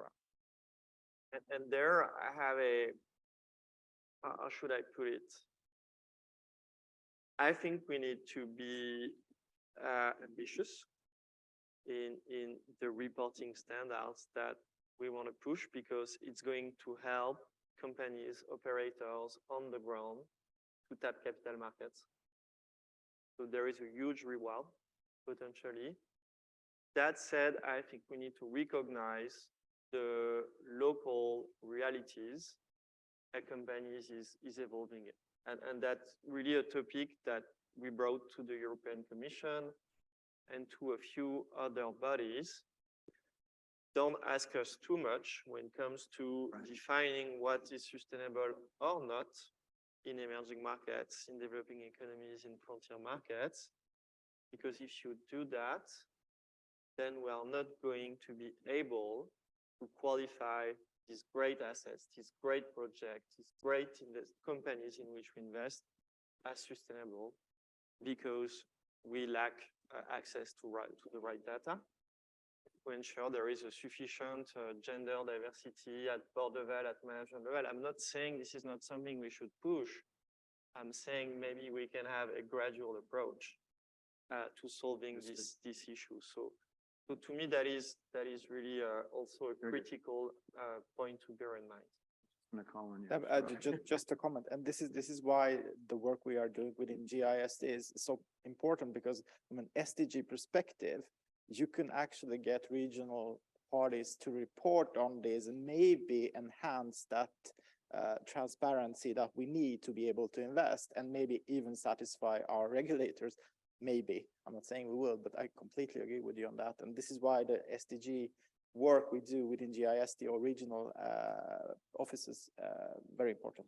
But it's a balancing act, right? That you need to adapt to the level of progress and advancement of the market you're targeting, because you need to push for better reporting, covering different dimensions. It's just about not pushing too hard too soon, because otherwise I fear it's going to be counterproductive. Great. Well, let's open up the floor to questions and comments, reflections from the audience. Please, I'm going to move to the podium. I think I'll have a better view. Yeah. Introduce yourself and your affiliation. That would be great. Please. Okay, thank you. Hi, my name is Sharon Ditchburn. I've worked in the region for 20 years. I'm actually on one of the advisory groups for the International Federation of Accountants, but I'm not speaking for them on this occasion. But I am coming from the perspective of the board and CFOs. So as financiers, and as people who are investing either through private equity, etc., you're clearly making a lot of your risk assessments on things such as climate change, nature, ESG factors, with criteria that has been developed either global frameworks or your own frameworks. And so if I was to look at any of the big fund managers, for example, they will have their own. So whether that's, the BlackRocks, the Vanguards, all of these of the world, and as with Allianz would have even a different kind of perspective as well, perhaps. With the onset and the very soon expected release of the S1 and S2 standards by the ISSB, what I'm interested in knowing, has the GISD talked about the very real prospect of gaps and surprises when it comes to the way that you've been determining the risks, the costing, things like, carbon costs, etc., compared to what the boards and the CFOs of the actual corporates are going to be obliged to disclose, particularly in the S2? And because I'm wondering about this also as a user, because you will be making your own assessments, as will also credit rating agencies, data aggregators, etc., on probably a series of criteria which are your own intellectual property, which are not necessarily shared with the actual recipients of finance.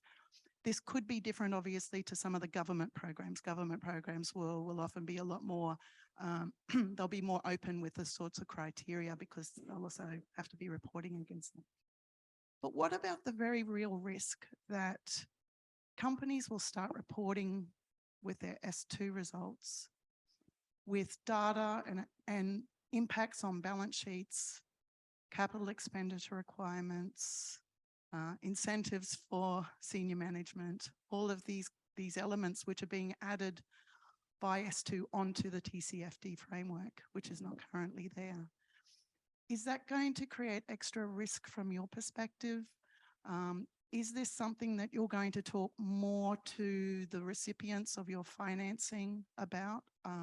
Is there going to be a lot more transparency between the parties in terms of expectations?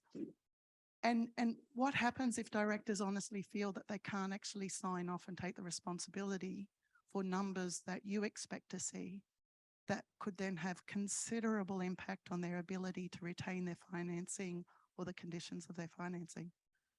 Thank you. That's a multi-dimensional question for sure. Yeah, apologies. I couldn't many aspects. Christian, perhaps I could ask you to respond in terms of whether GISD has taken up this issue, and then Timothy, wonderful. Christian. Sure. Yeah. I leave it to the investors to look at what they feel would be the impact on the investments. But this is an issue I think that GISD is going to be taking up because we're going to be having a deliverable relating to disclosure, which will in particular look at that and look at the trade-offs between greater disclosure and perhaps what are the short-term effects, in fact, in terms of capital flows, the long-term benefits, and so forth. I mean, to your point, whether we see a potential increase in risk, I mean, honestly, I would say quite the contrary. We're going to have enhanced disclosure on certain risks that we think are material. And that's really what, the direction ISSB has been taking. From the viewpoint of a regulated European asset manager, we will be asking for more data points, actually, because we need also to take into account, sorry for the acronyms, but PAI, Principal Adverse Impact and Sustainability Factor. So this sort of double materiality that the European Commission expects us to take into account. So increasing risk, no. Increasing burden from the viewpoint of the company, yes. Increased responsibilities for the board, yes. But we expect the board to start taking very seriously climate risk, their adaptation strategy. They can also benefit or seize opportunities to contribute to mitigation. So we don't see this as a risk, to be honest. Then you need to be proportionate in your expectation, depending on your target markets, of course. But we don't see this as a risk. No, I just want to add to Timothy's, we live in the same world, so we kind of talk to these companies. I don't see an added risk with transparency. No portfolio manager would ever, I mean, we expect the company's financials to be known by the CEO.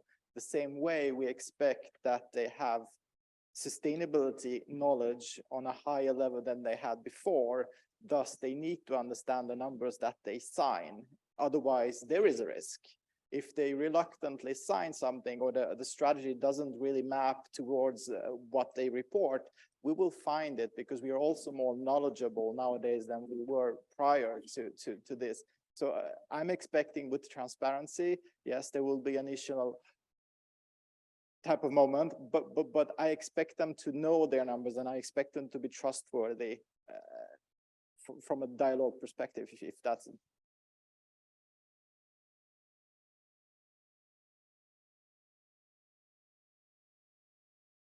Yeah, this is why we don't use just external data. We try to assess, especially as you do with financial data. You don't trust an analyst prima facie. You use different models, and our models use different inputs and put it in a sectorial context. It puts it in several layers. So that means that it's always a relative type of evaluation. So we will not say just because you have a AAA rating on MSCI that you're a sustainable company. You're not, most probably, because you have a AAA rating. There is something hiding behind. So you need to be a little bit cynical, kind of, in this evaluation. So just to your point, we expect them to know those numbers. We expect them to take in externalities, very much so. Otherwise, there is heightened risk. Thanks, Ravi. Additional questions, Dr. Saidi? Yes, yes, thank you. It's really two questions. One is, previously we were talking about climate. My question is the following. Do we know how to price climate risk? And what are we doing about it? And how will this get integrated into investment decisions and also corporate decisions? And therefore, to my mind, given the nature of the changes which climate will be seeing, I propose that we move away from ESG to CSG. Environment is just one part. The bigger one is climate. So shouldn't we be thinking a bit more ambitiously and change the ESG to CSG with C for climate? That's one question. Therefore, forcing us to think, how do I price climate risk? Second question, I want you to take yourself back about 200 years. And railroads have not yet been invested in and developed. If you were sitting there before the railroad revolution, which transformed the world and transformed the United States and created the biggest fortunes in history, ask JP Morgan, et cetera, et cetera, et cetera, would you have financed them? I would submit to you right now, listening to you, that you wouldn't have. You would have said, the risks are too much. You're putting these railroads going into unknown territory, et cetera, with all the risks. I probably would not have financed it. So my question to you is provocative. I think we're living in probably the biggest transformation in human history, where if I just look at what's happening in renewable energy plus IT, artificial intelligence, DLT, machine learning to manage our assets, monitor climate change. To give you a small example, I live in Dubai. So DEWA, the Dubai Electricity and Water Authority, knows exactly how much we spend in our apartment on electricity, how much we use, how much water. They monitor it on a monthly basis. They report it to me. They tell me whether I'm spending more than similar apartments in the same building, etc. So the amount of information that is now available to us is enormous. So my question to you, shouldn't we be more ambitious and be saying this is a fantastic opportunity that is going to be transforming all our economies and societies, and therefore ask the regulators and everybody else to put in the standards, use TCFD, etc., but impose it. The bankers, for example, only turn to looking at know your client and anti-money laundering when the regulators said measure it, monitor it, etc. Shouldn't we be a bit more ambitious and forceful is my question. Thank you. Thank you very much. So two questions. First, pricing climate risk and a new acronym, CSG. Exciting. And secondly, on ambition. Who's brave enough to kick off? I can start. Okay. Why not? I very much appreciate your question, and I mean, you lifted up one of the key questions in your presentation. It was about energy transition. I mean, without solving that question, we can forget whatever development we might have in front of us. And I completely agree. And I'm fortunate to manage a strategy that has energy transition, circularity and resource efficiency, and healthy societies as a combination strategy. So that means that I'm kind of working with that framework where energy transition needs to be happening. It needs to be bold. but it needs to also transform whatever you have in the portfolio right now so that it's suitable for different market perspectives. That's the going thought process from our perspective. We are, though, hindered by regulatory frameworks that our products are put together through. So if you put the UCITS regulation, which is this big European regulation from an asset manager perspective, it allows you 10% of your holdings into pre-IPO or unlisted securities. That means that those 10% goes very fast from your assets, and you need to do a lot of compliance. That's where you need to, it can be daring and invest into venture or pre-IPO processes, but it's still regulated, so it can't be early stage, it needs to be late stage. So there is a financing gap where we can't find with our current products from this perspective. That's why we started venture capital funds. I think most banks have started some sort of venture capital funds so that we can catch those opportunities, because I do believe that that's where we need to be brave. And no, we probably wouldn't have financed the railroads because it's too much risk. I completely agree. But there are some institutions that want to do that. It's just that we can't really move too much because of the structure and the system we have in place. That's part of the answer, if anyone wants to comment. Yeah, no, I'll take the second part, which is the, would we have financed the railways? I think if you look at it in today's context, what is being done to finance social networks, AI, and machine learning is the same thing. We're in the same place with all of those technologies as we were with the steam engine, in terms of not knowing where it goes and the risks that it can go into a place that we don't want it to go to.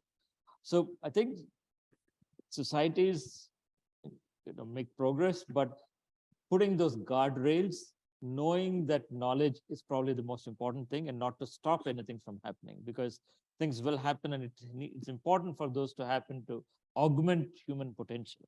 And at the end of the day, that's the purpose of that. However, doing that with a guarded fashion perhaps is important. And therefore, that is where the ambition part comes in. I think if you look at risks, we talk about risks of all kinds, but from a private enterprise perspective, the risk is higher today in terms of not doing anything for the least developed countries, for example, because that is the market. If those people don't exist, and if those people don't get to a point where they can afford to buy goods and services, then the risk for companies is going to increase. So for that is where I think the ambition has to come in, to say we will mitigate those risks working jointly with policymakers, with regulators, and with civil society. Perhaps as you know, this is the COP is going to be in the region, to pick up on your 2 points. As most players, and probably players from the region, are going to take net zero commitments, one way to actually address your point is to make sure that net zero commitment is not only about alignment, it's also about positive contribution. And then positive contribution will be a function of your tolerance to risk or your risk appetite. And you can go into the truly venture space if this is just compatible with your mandate and your objectives. So that's one. And I think many institutions get that. And it's just that at least in many jurisdictions, certainly in Europe, the focus from a lot of stakeholders has been on alignment, probably a bit at the expense of having a focus on positive contribution. And I expect this COP to be about not only alignment, but positive contribution. I think it's a very likely outcome from this COP. Second, to your point on from ESG to CSG, here I would disagree slightly. Even it's about materiality. Yes, climate within the E pillar is in most instances the most material criteria or factor in most sectors, in most geographies across the world. Nevertheless, if we want to be also effective in addressing climate change, it requires to think holistically about the connected issues. And just to give the example of natural capital, I believe there was a reference that was made during the previous panel. it's part of the E, it's linked to climate change. So materiality-wise, yes, climate should be prevailing, but then there are so many interconnected topics within the E, the S, and the G that we believe it's important to keep these different dimensions. Could I perhaps suggest CSGDD for development? Another thought. Or SDG, yeah, that's what I was going to say. It's already there. SDG has all of those, right? Because if you look at even the social element, there's poverty, there is hunger, right? We can keep putting another acronym. So, yeah. I think you wanted to come in. Oh, sure, certainly. In fact, I was going to say the same thing on the first part of the question. In fact, climate is very important, but we need to look at it in a broader context because there are trade-offs as well. I mean, there are also, in addition to environmental externalities, there are social externalities. So it's important to keep a broad perspective. With regard to your second question, I mean, this brings us to the very notion of a public good, basically, you know, and a public good is never financed just purely by private investment. You will need a degree of public investments, some degree of blending and so forth. So if you look at PPPs, on PPP, if you look at the value for money calculation done on a PPP, as it's done right today, it would probably fail in the investment on the railway. But if you to look at, in fact, at UN DESA, we brought out a paper on PPPs, which argued for a reformulation of how value for money is assessed. In terms of, you know, the cost should include social costs and the benefit and environmental costs, and the benefits should include social and environmental benefits. So we argued for a broader version and calculation of value for money. But regardless, I mean, you know, you would definitely need a public sector input that in addition to the private sector investment for an ambitious investment to be financed. No, we haven't addressed the point of carbon. climate value at risk. No. So it's, I would say we're getting there. I think you will all agree. It's certainly not perfect from a methodological perspective. What I think is interesting to me is that we're starting to see this concept being used across asset classes. So in infrastructure, yes, you're going to think about whether there is a risk for these assets to become stranded. If it's a gas pipeline, right? You know, how you can potentially switch that to another usage. That's a kind of analysis. But we see this also in public equity space, corporate bond, and in the sovereign space more and more. There is a quite interesting initiative which is called ASCOR, where more and more sovereign debt sustainability is analyzed through the aspects of climate risk and opportunities. Right, just a quick one. Insurance payouts because of climate risks are accelerating, and they will accelerate even more. So to me, as an economist, which is what I am, not an engineer or anything like that, climate risk and how I price it is going to be the most critical thing all of us in the banking and financial industry is going to have to focus on. And I think we need to get the metrics in place. We need to know how the accounting standards will change. And that to me is probably a number one priority. I mean, I don't know, you're probably looking at it in GISD, but to me, it's critical. Maybe to add on that one, because obviously climate risk is one of the key drivers also for our business. I mean, as insurance you mentioned, I mean, that's also one of the reasons I think why insurance companies are also so engaged in kind of fighting climate change, because it directly impacts us also on our insurance operations. And for us, for example, on our side, I mean, we have a dedicated work stream just on climate risk, really also on the insurance side, to be able kind of to put a price tag towards it. But I think the result is already pretty clear in our mind, is that obviously we need to make a huge contribution to fight climate change, because otherwise our whole business model will be in jeopardy, because we will not be able to insure anything anymore in the future. I do want to move on to other questions. Oh, please, there. Sorry, I didn't mean to ignore that wing of the floor. Please, if you could introduce yourself. Thank you very much. Thank you. Maybe I'll direct my question to. So if you could introduce yourself and your sorry, affiliation. I'm really sorry. My name is Hannah Mohammed. By profession, I'm a sustainabilist. I come from Sudan. Thank you. I'm very active into Africa and the youth and everything. Anyway, so back to the question. I think I'll direct it to Francisca, please. And my question here is that in Africa, we are very much into creating in Africa, we are very much in creating nucleus for young businesses and youth organizations that they operate ethically, take care of the climate, assess their impact, and so on. And here we're talking about the youth that they're going into social enterprises, startups, and entrepreneurs. How would you reach out to those? They are starting fresh. They're going to be the nucleus for the responsible businesses of the future. How are you going to reach out for them? Thank you very much. Leaders of tomorrow, Francisco. Apologies, can you just repeat your question because I had difficulties hearing it, sorry. What I said is that in Africa, I'm now very specific about Africa, we are creating the nucleus for the responsible future businesses, which is in the term of entrepreneurs, young entrepreneurs, startups, and social businesses. And we think they are the people that will continue, or this is our proactive approach to solve all our problems, climate change, corruption, and all the rest of it. How would you reach out to those? This is my question to you. Thank you. So the role of the private sector, of investors in incubating and supporting these emerging. Very good. Yeah, I mean, what comes to my mind as an example is we are investing actually in Africa Grow, which is a program with the German government. It's actually an example of blended finance, which is investing into private equity and venture capital funds in Africa.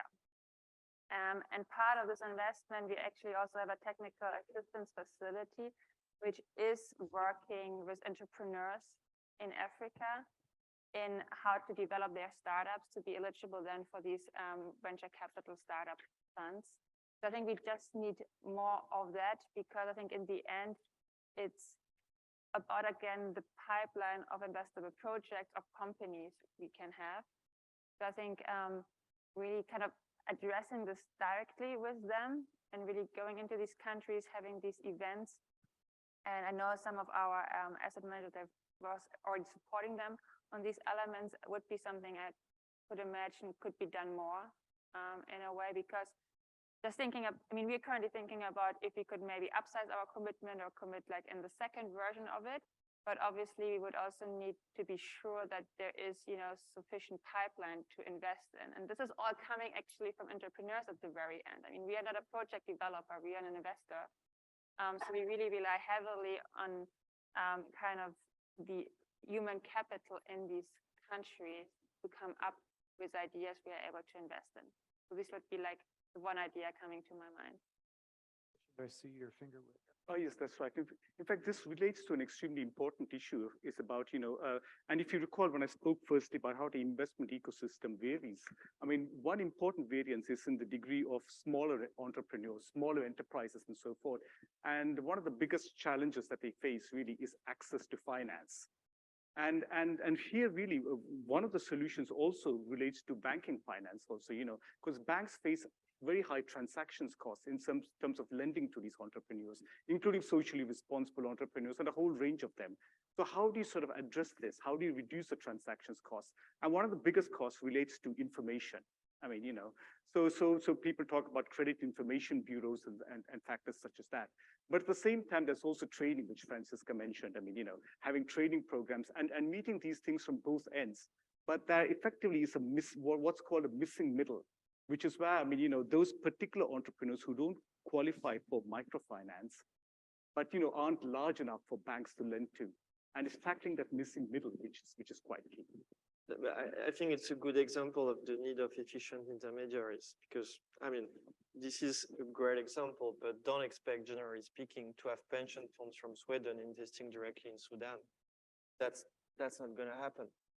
But they can invest into companies, financial intermediaries, into funds, into programs that finance MSME banks that could be active in the region, and there they contribute. But you need efficient intermediaries on the ground if you want to tap capital markets in the greater scheme of things. And actually, that's very true, because we talked about MDBs and co-lending programs with them.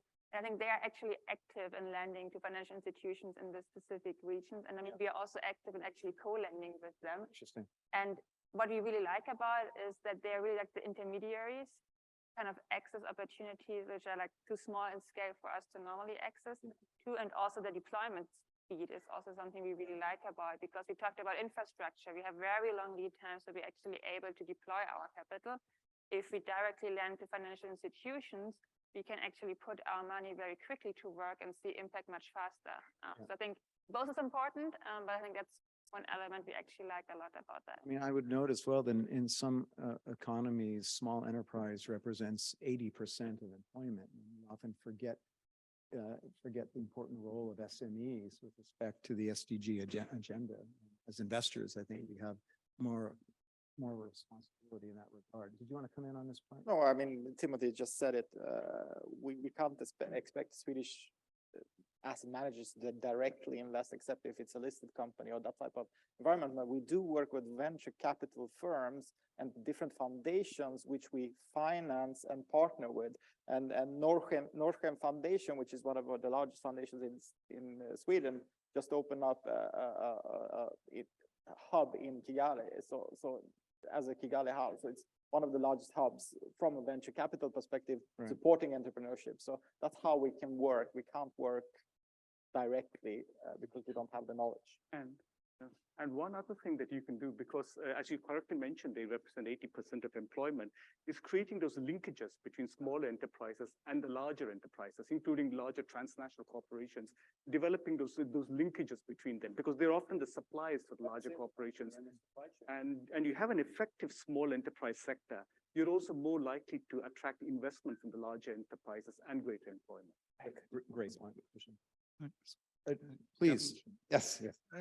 I've just got a sort of more of a controversial question. We talked about stranded assets coming up, but stranded assets might actually be one of the solutions to achieving the sustainable development goals. Is your framework actually considering an investment basis around that? For example, it's a bad example for climate change, but you know, where there are coal available, for example, to generate power, which will then regenerate an area. Is your framework perhaps looking at that? Because that, at the end of the day, investing in that could actually realize social benefits, which would bring clean water, it will bring education, it will bring lots of other things available to it. It might not fit the climate agenda as a whole, but are you having considerations for stranded assets in that investment portfolio? Interesting question relating to the transition, really. Who would like to offer some thoughts? I mean, yes, you're right, but then it's putting in the balance the long-term, very negative impact, thermal coal power plants are generating versus short-term negative local impact, which can be very significant. And the question is, how do you address the long-term negative impact while also taking into account the short-term negative impact it's going to generate? And if you reflect a bit about the integrated approach that we've seen developing through the Just Energy Transition partnerships, why do they focus on South Africa, Indonesia, and Vietnam? I mean, those are heavy users of coals and even exporters of coals in some country. And really here, the goal is through a joint approach with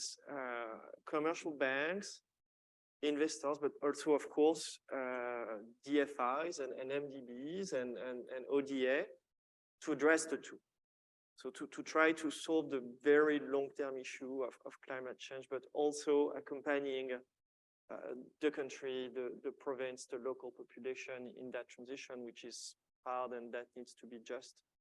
And that's not only an emerging market issue, by the way. I mean, you take any developed country, they face also similar issues. So yeah, it's a critical point, but you need to address the two at the same time because that's the world we live in, I think. Robert, did you want to come in? Yeah, I mean, you raise a very good question. Now, do I want coal mines started up right now? No. Do we think that there's a transition in certain areas? Yes. How can we capture that transition so that we don't do social bad while we're doing climate good, so to say? What we try to assess is the strategic willingness, the pathway. We look at all aspects of every company that has a coal mine or starting up a coal mine or owns a coal mine, and how they planning to decarbonize that path. If there is an acceptable pathway from a transition perspective, yes, but you need strategic willingness, operational, quite low carbon emission type of coal generation, and then you need the investments. And what we are lacking at all times when we are looking at it, if you look at the oil sector, if you look at the gas sector, if you look at from a coal sector, the investments, how are you going to move from where you are today towards something else? And that's just irrelevant. I mean, we as shareholders, if you're shareholders in an oil company, you get a lot of dividends this year because they made a lot of money. But wouldn't that money been better used to make sure that we have a long-term shareholder value that is creating sustainable development rather than giving it to us? Yes, we might invest it in sustainable development, but there is a balance there that we always need to look at it. So yes, we consider it, but it's a very tricky question. I've been asked to begin to close the session. So with respect to, perhaps it's okay, fine, thank you. Great. Secretary General has called on the world to rescue the SDGs. We have less than 3,000 days, and that's pretty frightening when you think about it, pretty challenging. Final comment, very quick comment from each of you, if I may ask. Are you optimistic that private finance through GISD and other initiatives can step up its game to contribute to the SDGs? Well, I mean, optimistic. We start from a low base, so I'm definitely optimistic because there's a lot we can do to have more CDPQs and more impact funds and more climate finance through PPPs and good regional and local leaders. So yes, I'm optimistic in that respect. Christian? Yes, I'm optimistic because we're really focusing our work in the right areas. I mean, firstly, sort of looking at sort of revamping sort of financial incentives. I mean, to promote longer term investment, rethinking sort of corporate incentives as well. I mean, and at the same time, I mean, we're also looking at ways to sort of expand information, I mean, through the system. But finally, we're recognizing also that even if all of those are done, it's very important to address risk. And here we're also, in fact, engaging with the wider development community, the MDBs, the development finance institutions, to address risks. So I think we've got the balance right and we're moving in the right direction. Hopeful? Yes, hopeful, optimistic, but I think also to be realistic, I think it will take longer than we normally expect because it's often very complicated to implement, especially from the idea to the actual launch and then deployment of capital. And that's something we have to keep in mind and have to accept, but it shouldn't stop us from doing it and starting it. It just should be something to keep in the back of our minds. Absolutely optimistic. And I think the employees of the private firms will push them to do it. So the next generation will make that happen. So.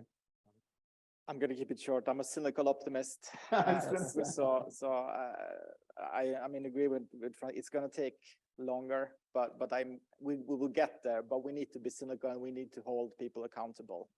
Otherwise, we won't get there. Let's end then on the note of cautious optimism. And I want to thank my wonderful panelists and all of you for your attention during this session. Thank you, and we'll see you soon. Thank you.